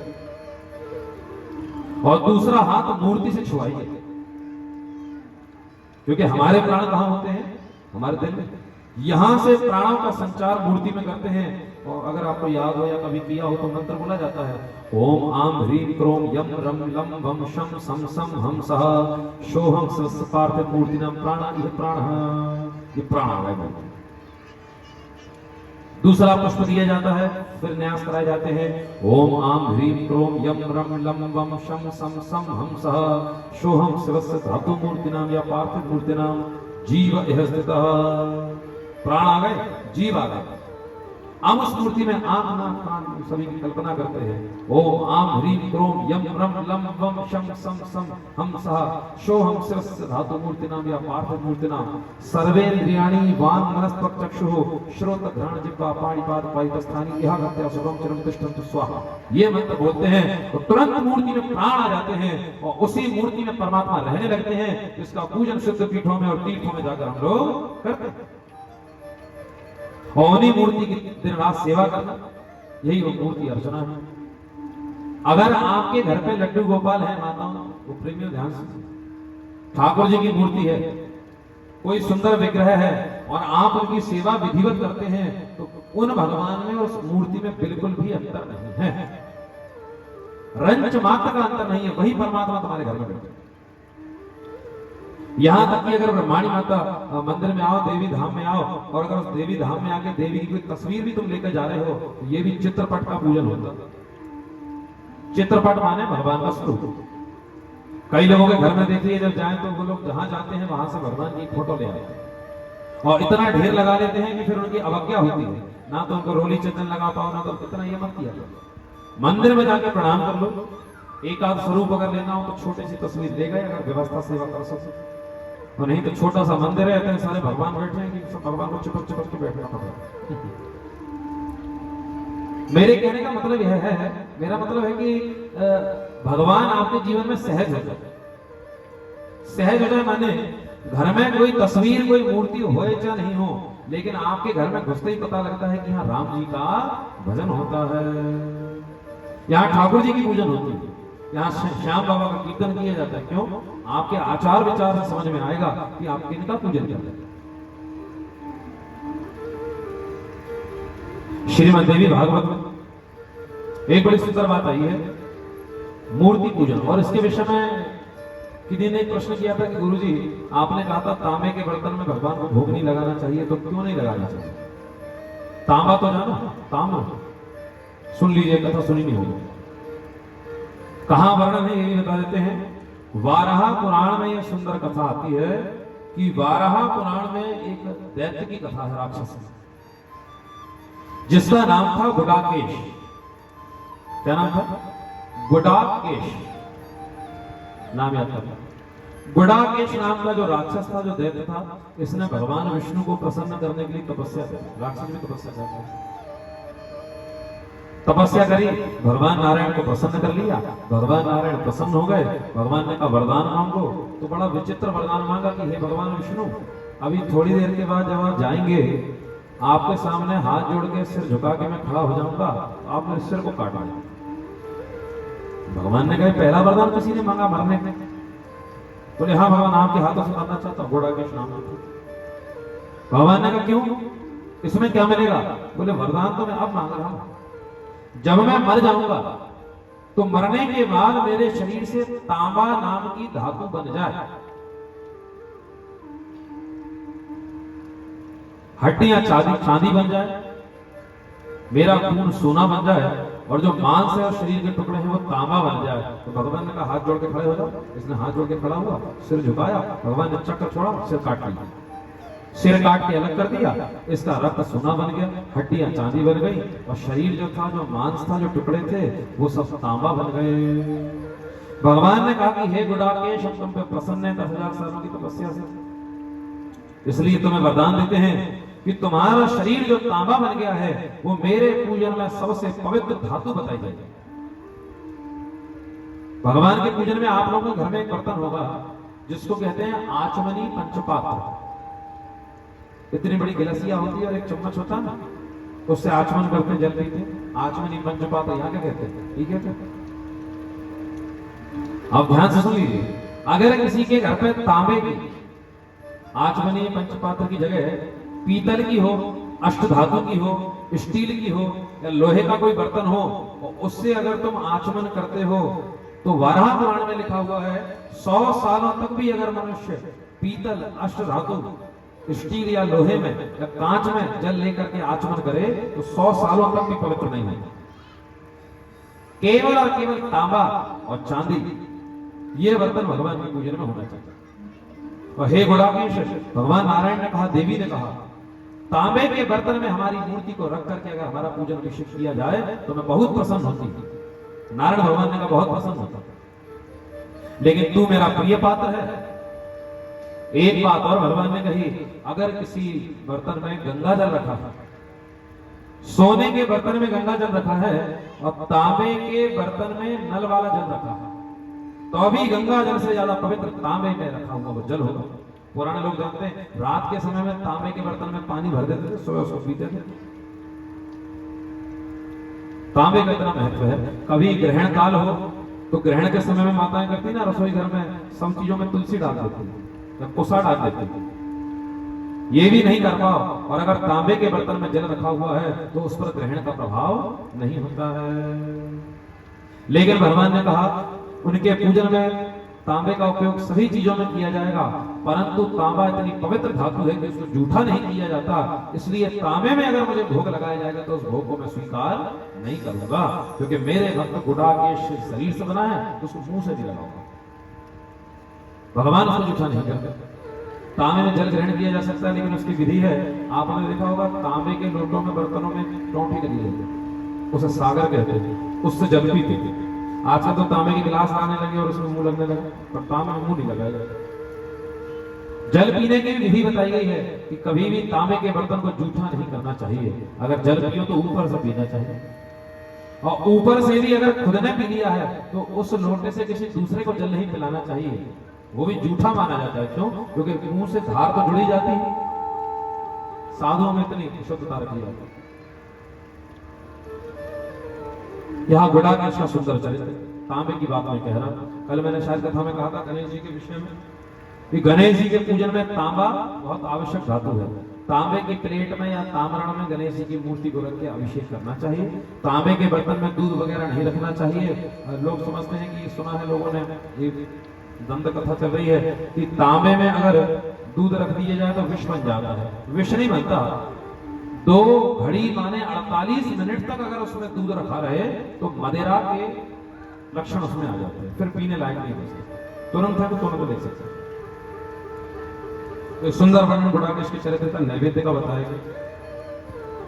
एक नियम आपके जीवन में होना चाहिए, इतना ही नियम बना लो, अगर कोई भी पूजन पाठ नहीं कर पा रहे हो, मन में खूब अशांति रहती हो तुम्हारे और कहीं ज्यादा समय किसी चीज में मन नहीं लगता, तो एक काम कर लीजिए, छोटा सा सूत्र दे दो। भगवान को बिना भोग लगाए कुछ भी नहीं खाएंगे, बस।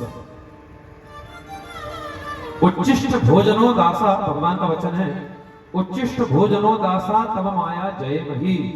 जो मनुष्य प्रतिदिन मुझे भोग लगा करके भोजन ग्रहण करता है वो मेरी माया को इसी जीवन में जीत लेता है। अर्जुन से भगवान श्री कृष्ण ने कहा कि देवी येषाम गुणमयी मम माया दुरत्य है, मेरी माया को जीत नहीं सकता।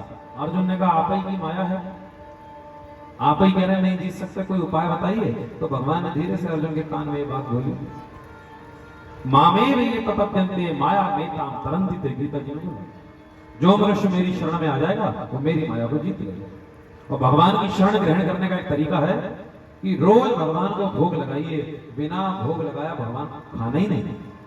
जो लोग ठाकुर जी की सेवा करते हैं, जो देवी जी का भक्त अपने आप को कहते हैं, उनका तो नियम होता है भाई साधकों का कि भगवान ने नहीं पाया, बिना स्नान करे, ध्यान सुन, बिना स्नान करे अगर कोई मनुष्य जल भी ग्रहण कर लेता है, दूध चाय की बात तो दूर है,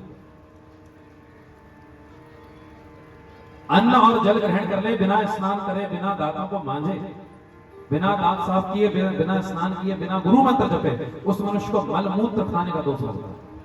मंजन करना तो जानो, कुछ लोग ब्रश से मंजन करते हैं, कुछ लोग उंगली से करते हैं। तो कौन सी उंगली से किया जाता है? किससे करते हैं? लेकिन शिव पुराण में लिखा हुआ है, देवी भागवत में लिखा है, इस उंगली से जो लोग अपने दांतों को मांजते हैं ना, इससे वो तर्जनी से।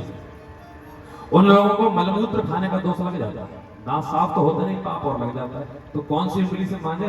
पुराने लोग जानते हैं मध्यमा से, इससे दांत मांजते हैं ना पुराने लोग, इस तरीके से मध्यमा से। इतना नियम है। बिना स्नान किए हुए किसी भी चीज को ग्रहण नहीं करना चाहिए। अब कोई कहे कि हमको तो भूख लगाती है, अब सुबह 9 बजे 10 बजे उठोगे तो भूख लग ही जाएगी। ब्रह्म मुहूर्त में 4 बजे उठ जाइए, उस समय भूख लगेगी नहीं आपको। इतना सुंदर भजन होता है ब्रह्म मुहूर्त में कि कोई डिस्टरबेंस नहीं, बस चिड़िया सुबह 5 बजे बोलती हैं। आपको तो जीव जंतुओं से, गौ माता से सीखना चाहिए। गौ माता तो साक्षात संत है। इस दुनिया का ऐसा कोई भी जानवर नहीं है कि सुबह 10 बजे तक सोता हो। बताओ नाम एक कोई जानवर। घर में अगर गैया पाले हो, कुत्ता पाले हो, चिड़िया भी पाले हो ना, तो सुबह देखना 5 बजे वो बोलने लगते हैं, जगह लगती है।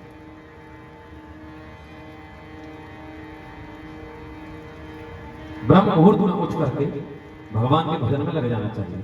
अपने जीवन में अगर कोई जप कर रहे हैं, तप कर रहे हैं, व्रत कर रहे हैं, तो भले ही रोज कितने बजे उठते हो, लेकिन 9 दिन का अगर देवी का व्रत रखा है, नवरात्रि कर रहे हो, तो भैया सूर्य उदय के पहले तुम्हारा स्नान हो जाना चाहिए। सूर्य उदय हो उसके पहले तो नहा के बाथरूम से बाहर आसन पर बैठे मिलना चाहिए।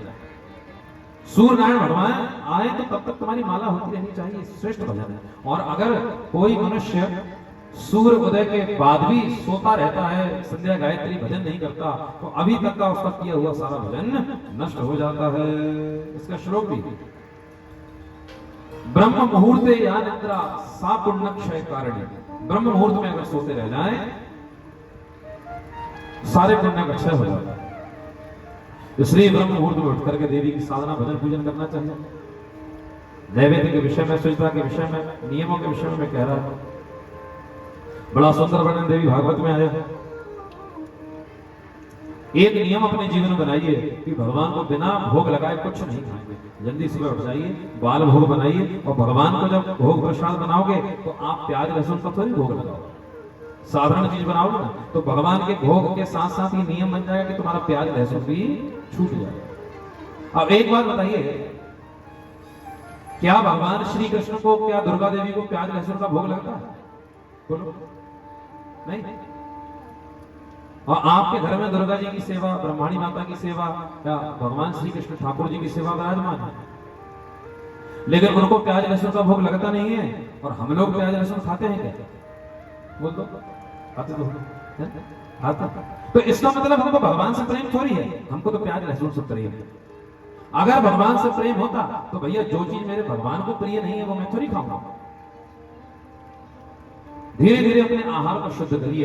प्याज लहसुन क्यों नहीं खाया जाता सुन लीजिए। तो समुद्र मंथन हुआ था तो अमृत कलश निकला था, धन्वंतरी भगवान लेके निकले, राक्षसों ने छुड़ा लिया, भगवान ने मोहिनी अवतार लिया, देवताओं को अमृत पिलाने लगे। तो राक्षसों में से एक स्वर भानु नाम का दैत्य देवताओं की पंक्ति में बैठ गया। स्वर भानु नाम का राक्षस था, अमृत पी रहा था। इंद्र ने कहा कि ये असली नहीं नकली है। भगवान ने चक्र से उसके सिर को काट दिया, 2 हिस्से हो गए। वही स्वरभानु नाम का दैत्य राहु और केतु हो गए। उसकी मूंछ में अमृत की कुछ बूंदें लग गई थी तो वो जमीन पे गिरी, और जमीन पे गिरी तो प्याज लहसुन की उत्पत्ति हो गई। प्याज लहसुन की उत्पत्ति हो गई। अब देखा जाता है प्याज लहसुन दवाई के रूप में भी काम आते हैं और फायदा भी कर जाते हैं। कई बार जिनको शरीर में खूब शीत की शिकायत हो वो प्याज लहसुन खाते गर्मी के लिए। फायदा क्यों करती है? बोले अमृत की बूंदों से निकली है। लेकिन देवी देवता के पूजन में मना क्यों गई है? क्योंकि राक्षस के मुंह से ये बूंद गिरी थी, इसलिए तामसिक है। किसी किसी पुराण में बताया गया है कि कुत्ते के नाखून से लहसुन की उत्पत्ति हुई है। अलग अलग वर्णन है। कहीं कहीं लोग मानते हैं कि कटहल भी नहीं खाना चाहिए। कटहल होता है यहाँ पर, यहाँ क्या कहते हैं कटहल को? कटहल देखा आपने? कटहल एक सब्जी होती है, फल जैसा होता है बड़ा सा, और उसमें होता क्या है कि उसका जो कवच है ना उसमें कांटे कांटे होते हैं। अंग्रेजी में उसको कहें तो जैक फ्रूट बोलते हैं। कटहल भी लोग नहीं खाते। लोग समझते हैं कि कटहल का जो स्वरूप है, जब उसे काट के बनाया जाता है तो मांस के जैसा स्वरूप दिखता है, लेकिन ऐसा कहीं मना नहीं लिखा है। जगन्नाथपुरी में भगवान जगन्नाथ को कटहल का भोग लगता है, बगैर प्याज लहसुन के उसको बनाइए। देवी के भोग में भी जब देवताओं ने प्रथम वंदना करी थी तो सुंदर अनन्नास, सेब, अनार और कटहल लेकर के देवी के पास गए थे। तो कई स्थानों पर कटहल खाया भी जाता है, कोई दोष नहीं। यहाँ मैं नैवेद्य के विषय में कह रहा था, आपको एक बड़ी सुंदर कथा सुनाता हूं, बड़े ध्यान सुनना, आज थोड़ी ही कथा बची है। पद्म पुराण में एक कथा मिलती है, उस पुराण में कथा आती है, बड़े गौर से सुनना है। एक नियम, एक टेक, एक आस और एक विश्वास, यही भगवान की प्राप्ति कराता है। एक नियम जिनके जीवन में नहीं है ना, तो वो कैसे हैं? बोले पशु के समान। राम नाम के आलसी, भोजन के होशियार, तुलसी ऐसे जीव को बार बार धिक्कार।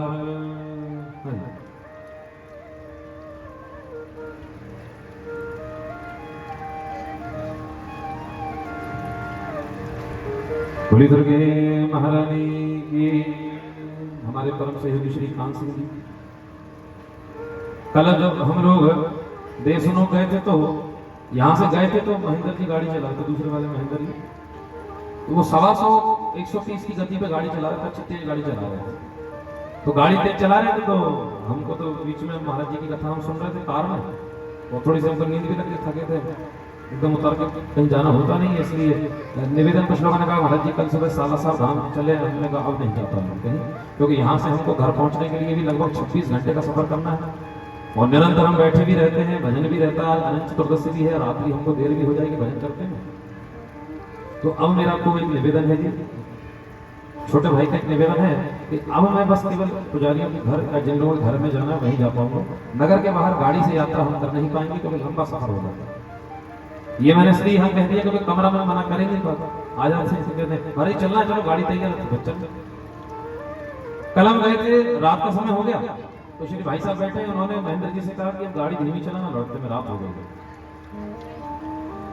कान सिंह जी लोग आपने भी कहा, बद्री जी ने, हाँ आराम से चलेंगे, रात का समय है, हमसे तो कह दिया आराम से चलेंगे, और खुद 125-150 पे गाड़ी लेकर आ रहे थे हमारे गाड़ी में हमसे पहले पहुंच गए थे।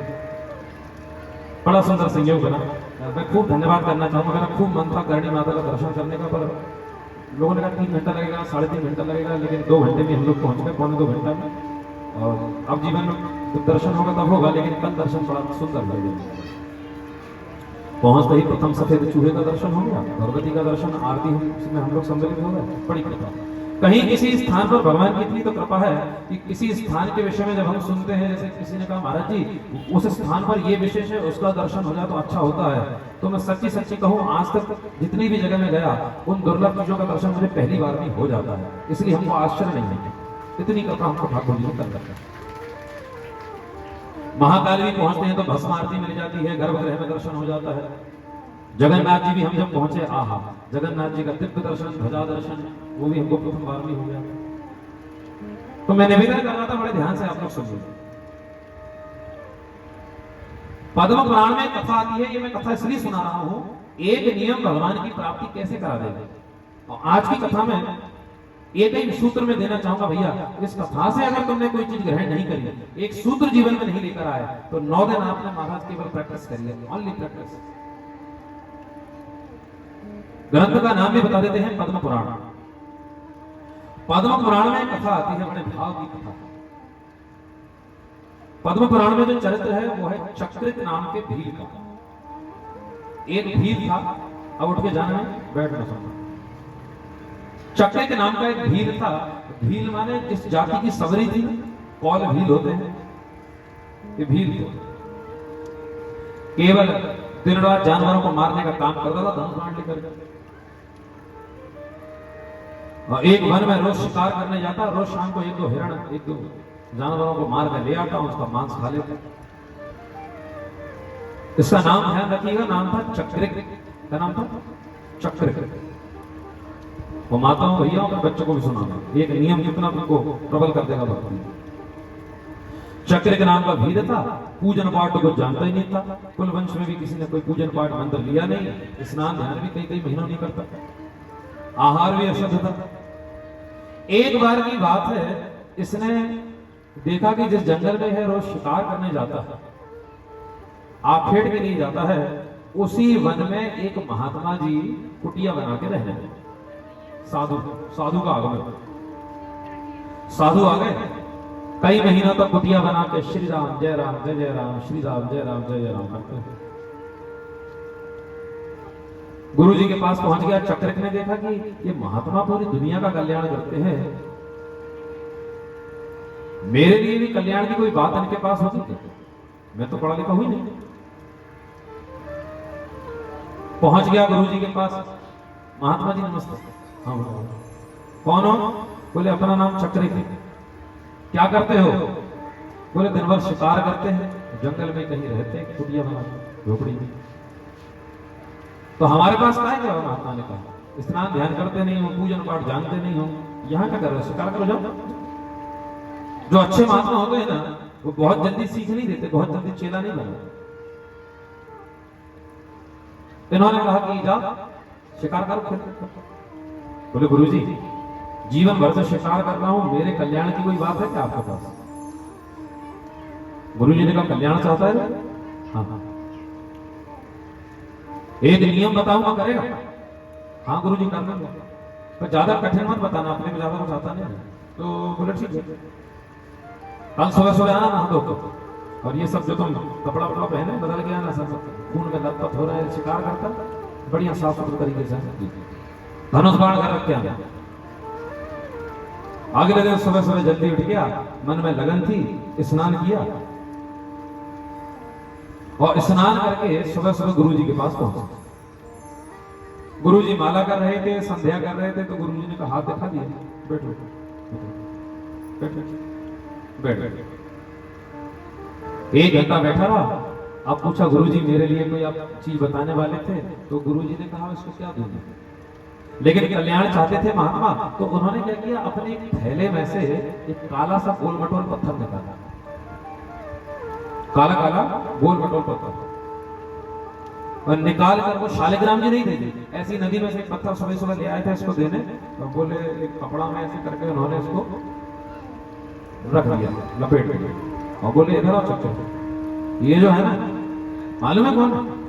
नहीं, भगवान है भगवान। बोले ये भगवान? हाँ। बोले इनको शालिग्राम जी कहते हैं। अच्छा गुरुजी भगवान है? बोले अभी नहीं, पहले बात सुनो। ये जो भगवान है इनके साथ एक नियम तुझे करना है, वो ये है कि रोज सुबह इनको पहले भोग लगाना है, उसके बाद ही कुछ खाना। इतना करेगा? हाँ। बोले भोग कैसे लगाते? कुछ नहीं, कोई भी चीज बढ़िया सुंदर आहार कुछ नहीं खाते हैं, मीठे मीठे फल खाते हैं, क्योंकि भक्ति में लगना चाहोगे तो सबसे पहले तुम्हें अपना आहार शुद्ध करना पड़ेगा। आप जैसा भोजन करेंगे वैसे ही बन जाएंगे। आपकी थाली में जो रखा रहेगा ना, वही आपका स्वभाव हो जाएगा। अब मैं एक बात कह दूं आपसे शाकाहारी और मांसाहारी होने के विषय में, कि दुनिया में 2 तरीके के जीव भगवान ने बनाया। पहले वो जो चाट करके पानी पीते थे, और दूसरे वो जो मुंह लगा के पानी पीते हैं। 2 तरीके के लोग हैं। पहले जो चाट के पानी पीते हैं, दूसरे वो जो मुंह लगा के पानी पीते हैं। अब इनमें आप देखेंगे जो मुंह लगा के पानी पीते हैं वो शाकाहारी होते हैं, गैया, घोड़ा इत्यादि, और जो चाट के पानी पीते हैं वो मांसाहारी होते हैं। कुत्ता कैसे पानी पीता है? चाट के कि मुंह लगा के? शेर बच्चा। अब आपसे पूछा जाए कि हम लोग कैसे पानी पीते हैं, चाट के कि मुंह लगा के? कौन बोल रहा है कि चाट मुंह लगा? तो इसका मतलब भगवान ने हमें क्या बनाया है जी? शाकाहारी। लेकिन आप देखिए अपनी भूख मिटाने के लिए मनुष्य क्या करता है? अभी कोरोना समाप्त हो नहीं हुआ पूरा, और फिर मुर्गा मुर्गी की दुकान पर भागा है। अपनी भूख मिटाने के लिए मैं एक बड़ी बात कहूं, आपको कड़वी लगेगी, लेकिन हम लोगों से पहले रोज सुबह सुबह इस दुनिया के सारे जानवर जाग जाते हैं, उठ जाते हैं, और उठ करके रोज प्रार्थना करते हैं भगवान से। कौन? जानवर, जीव जंतु, मवेशी, गौ माता है, पक्षी, रोज प्रार्थना करते हैं भगवान से। क्या प्रार्थना करते हैं? सुनोगे, बहुत कड़वी प्रार्थना है कि हे भगवान इस पृथ्वी के सारे मनुष्य मर जाए। ये प्रार्थना करते क्यों? बहुत कष्ट दे रहे हैं। एक एक जीव को काट रहे हैं, मार रहे हैं, खा रहे हैं, ना जाने क्या क्या कर रहे हैं, किसी जीव को नहीं छोड़ रहे। यहाँ तक कि अभी आज गौ माता की कथा सुनोगे कि घर के बाहर, आपके गांव में बढ़िया, राजस्थान में ठीक है, बड़े नगरों में चले जाओ, घर के बाहर गैया बैठी रहती ना, घर के बाहर सड़क पर, तो घर से निकलते और ऐसा डंडा मारते हैं गैया की, गैया कमारी टूट जाती है। एक क्षेत्र में हमने देखा, हमारे नगर में गौशाला है, तो वहां घायल बीमार गैया आती है एम्बुलेंस के माध्यम से, तो किसी ने तो गैया के ऊपर, गैया बाहर बैठी थी, तो बाथरूम साफ करने का एसिड होता है ना, मक्का भर के डाल दिया, गाय की खाल उधड़ गई।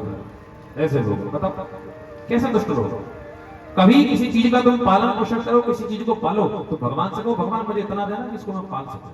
और उसके बीच में कोई आए ना, तो शास्त्रों में लिखा है कि गौ माता का किसी जीव जंतु का पालन कर रहे हो, उसमें अगर तुमको कोई कष्ट देने या जीव को कष्ट देने आए, तो ऐसे मनुष्य के ऊपर तुमको हाथ भी उठाना पड़े, शीशे की गोली भी मारना पड़े, अस्त्र भी उठाना पड़े, तो बिल्कुल भी ये न्याय के विरुद्ध नहीं होगा।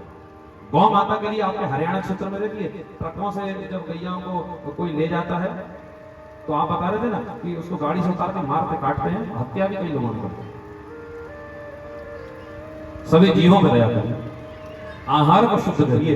और मैं चक्र की बात कह रहा था, गुरुजी ने कहा बेटा पहले तो तेरा खाना पीना सही होना चाहिए, इसलिए रोज सुबह भोग लगाने के बाद ही कुछ खाना, लेकिन जो भगवान दे रहा हूं ये फल के अलावा कुछ खाते भी नहीं, तो इसका मतलब अब मांस छूट, और ये नियम मत तोड़ना जा,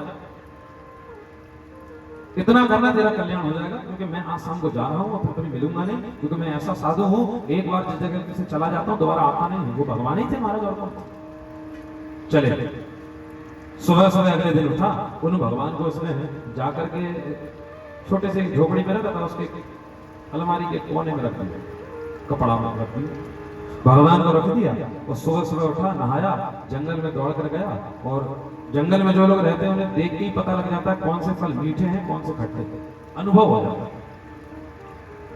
मीठे मीठे फलों को तोड़ कर ले आए और शालग्राम भगवान को भोग लगाए, और उसके बाद उन्हीं फलों को खाए। भगवान कहते हैं मैं उन सरल लोगों को मिलता हूं जो एक बार में ही गुरु जी की बात मान लेते हैं, वो किंतु परंतु नहीं करते, इससे क्या होगा, इससे क्या होगा, इससे क्या होगा, ये नहीं, इससे काम नहीं चलेगा। एक दिन ये नियम हुआ, 2 दिन ये नियम हुआ, 1 महीना नियम हुआ, 2 महीना नियम हुआ, और करते करते महाराज 6 महीने तक ये नियम को करता रहा, एक दिन नहीं टूटा। ये नियम करता रहा। एक दिन की बात है, बरसात का मौसम लग गया जून जुलाई में। सुबह सुबह स्नान करके झोपड़ी से बाहर निकला तो देखा मूसलाधार वर्षा हो रही है। इतनी तेज वर्षा हो रही है, कई बार इतनी तेज पानी गिरता है कि आंखों पर पड़ता है तो कुछ दिखता भी नहीं। बड़ी बड़ी बूंद का पानी गिर रहा था। बाहर निकला तो सोचने लगा पानी बंद होगा तभी भगवान के लिए फल लेने जाऊंगा।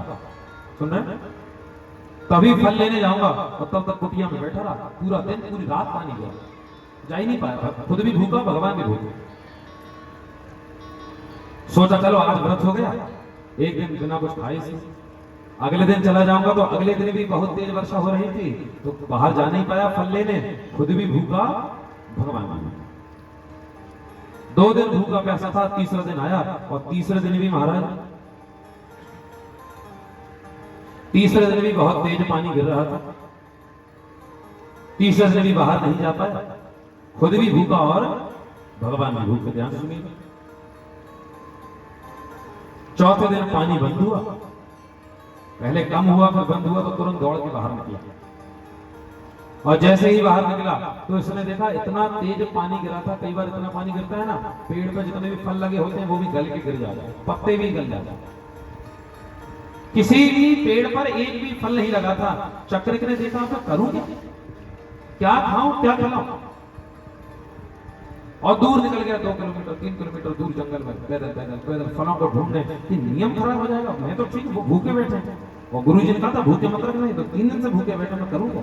रोने लगा, आंसू पहुंचे। तो उसने देखा कि एक जामुन का पेड़ है और जामुन के पेड़ पर केवल एक जामुन लगा, मात्र एक जामुन। देर नहीं करी, निशाना लगाना जानता था, पत्थर उठाया, डाली में मारा, जामुन गिरा, पकड़ लिया।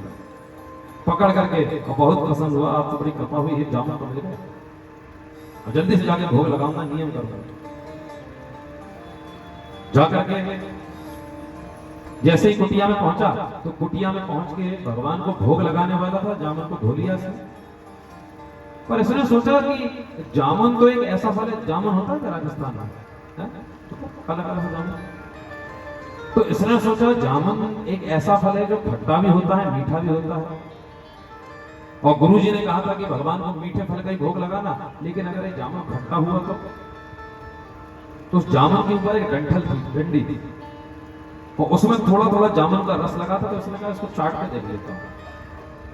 सीधा सरल था, अगर इसमें मीठा मीठा स्वाद आया तो मैंने पूरा जामुन मीठा। हाथ गीले थे, जामुन भी इतना बड़ा था, गीला था, और जैसे ही इसने जामुन को चाटा तो भूखा तो था ही महाराज, आनंद आ गया। जैसे ही चाटा तो हाथ से जामुन फिसला और मुंह में चला गया।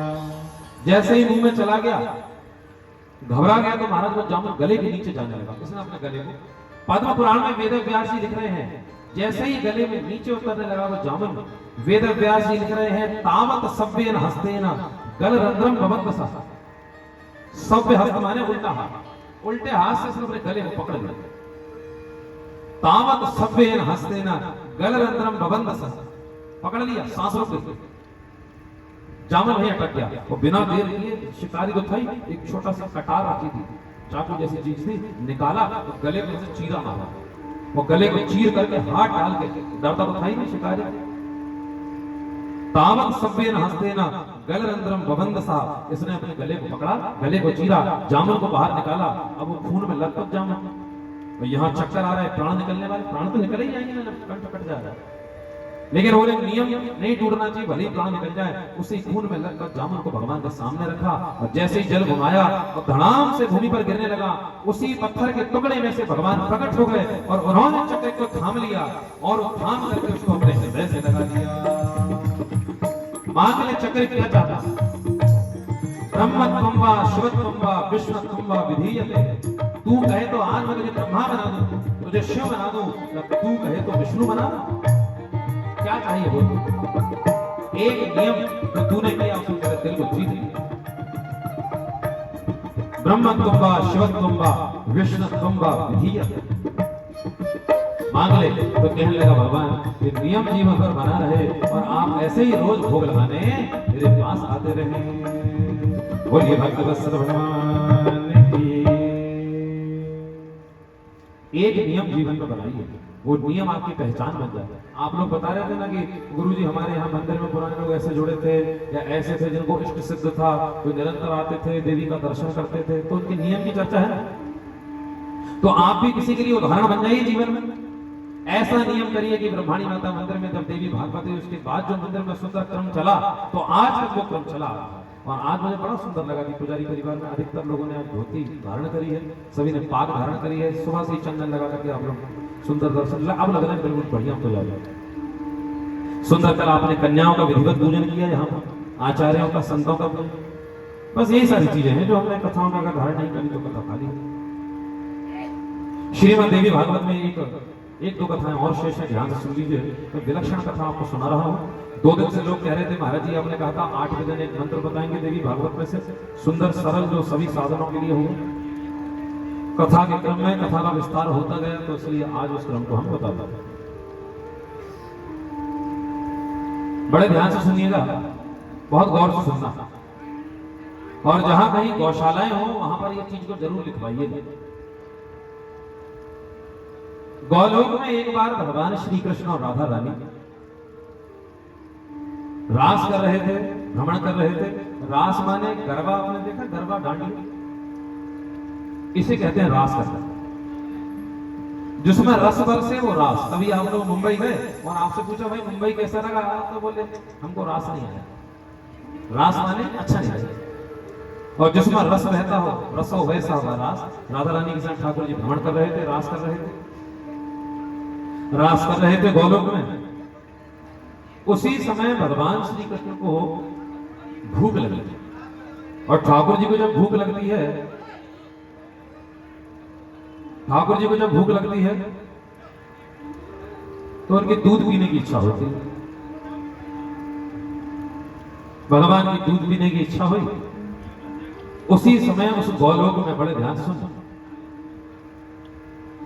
उसी गौलोक में जहां भगवान की दूध पीने की इच्छा हुई, एक गौ माता जिनका शरीर चांदी की तरह चमक रहा था, आकाश से देवता वहां पर पुष्पों की वर्षा कर रहे थे, गंधर्व गायन कर रहे थे, और देखते ही देखते भगवान की परम प्रिया इस ब्रह्मांड की सबसे पहली गैया मैया प्रकट हो गई। वो गौ माता प्रकट हुई तो उनका नाम हो गया सुरभि मैया। इस ब्रह्मांड में सबसे पहले गैया जो प्रकट हुई उनका नाम था सुरभि। क्या नाम था? सुरभि। देवी भागवत के अनुसार जो पहली गैया प्रकट हुई उसका नाम था सुरभि।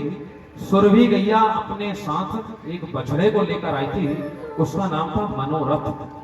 कभी घर में गैया हो और उसका बछड़ा हो जाए तो एक नाम जरूर रखना, मनोरथ। बड़ा अच्छा था मनोरथ उसका नाम हुआ। ठाकुर जी को भूख प्यास लग रही थी, उन्होंने कहा गौ माता दूध प्रदान करी। गाय के थन से अपने आप दूध बहने लगा। आप लोग गौशालाएं चलाते हैं, जो गैया तो खूब प्रसन्न हो जाती है और ऐन में अगर खूब दूध भरा हुआ है तो अपने आप ही थन से दूध बहने लगता, और भगवान श्री कृष्ण को देखकर ही गैया अपने आप अपने थनों से दूध बरसा जाती। वो सुरभि मैया, उनके थनों से दूध बहने लगा, और वहीं उस गौलोक में जो दूध की नदी हो गई, उसी नदी का सुंदर नाम हो गया विरजा। विरजा नाम की नदी हो गई, और उस नदी के तट पर भगवान ने और राधा रानी ने सुंदर घाटों को बना दिया। सीढ़ियां मणियों की बना दी, मणियों का घाट बन गया। वही देवी जिसका पूजन भगवान श्री कृष्ण ने किया दूध पीने के बाद, जिस मंत्र के विषय में आप पूछ रहे थे मैं बताने वाला था, जिस मंत्र से भगवान श्री कृष्ण ने पूजन किया है उस मंत्र का नाम है ओम सुरभ्ये नमः। क्या है? देवी भागवत में मंत्र आया है। इस मंत्र से ही भगवान ने उस सुरभि का पूजन किया। अब इस मंत्र के विषय में बता दो कितना जपना चाहिए, क्या विधि है और इससे होगा क्या। इस सुरभि देवी का मंत्र है ओम सुरभ्ये नमः। बोल लो ओम सुरभ्ये नमः। ये कोई और नहीं कह रहा है, भगवान श्री कृष्ण और राधा रानी स्वयं कह रहे हैं। आज तो विश्राम दिवस है, सार लेते जाओ कि जो मनुष्य अपने जीवन में इस मंत्र का 1.25 लाख बार जप कर लेता है, ओम सुरभ्ये नमः, ओम सुरभ्ये नमः, ओम सुरभ्ये नमः, ये करोगे ना तो 3-4 मिनट में, तो 3 मिनट में एक माला हो जाएगी। 1 घंटे में 20 मालाएं इसकी हो जाती हैं। प्रतिदिन 5 घंटा इसका जप करो, माने 100 मालाएं कर लो, तो तुम 12 दिन इसका जप करोगे, 1.25 लाख जप हो जाएगा। करना कहां पर है? जहां कहीं गौ माता बधी हो वहीं पर सुंदर गोबर का चौका लगा करके, आसन डाल के, घी का दीपक लगा के जपना चाहिए। कोई कहे घर में गैया नहीं है, लाइव प्रसारण है, महानगरों में भी कथा सुन रहे हैं, वो पूछे कि भाई गैया नहीं है तो गैया का खूंटा जहां हो, जहां गैया बनती हो वहीं चलेगा। ये भी नहीं हो तो गाय के चरणों की धूल को ले आओ, एक सुंदर बर्तन में रख लो, उसके पास बैठ के जपो। ये भी नहीं हो तो ठाकुर जी रख लो, तुलसी जी रख लो, शालग्राम जी रख लो। 1.25 लाख बार इस मंत्र का जप करना चाहिए।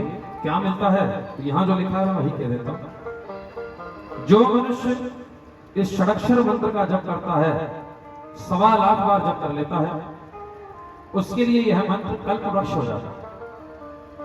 जब वो कल्पना करके इस मंत्र को बोल करके जो चीज मांग लेगा वो चीज गैया मैया उसको प्रदान कर देती है। गाय का पूजन कैसे करें, ध्यान से सुनिए। आप लोग तो जानते हैं, फिर भी मैं एक नया क्रम बता दूं। गवा दृष्टवा नमस्कृत्य। दृष्टवा माने देखते ही, गवा माने गाय या गायों के समूह, नमस्कृत्य माने प्रणाम। जैसे ही गैया कभी दिख जाए, गाय का दर्शन करो, ध्यान सुनो, सबसे पहले उसको नमस्कार करना चाहिए, हाथ जोड़ो पूरे ऑर्डर के साथ। और दूसरा क्या करना चाहिए, हाथ जोड़े ही खड़े रहना चाहिए उसके सामने, और तुरंत उसकी एक परिक्रमा करना चाहिए। कुर्या चैव प्रदक्षिणा। पहले गैया को प्रणाम करो, फिर उसकी परिक्रमा करो। होता क्या है बोले, प्रदक्षिणी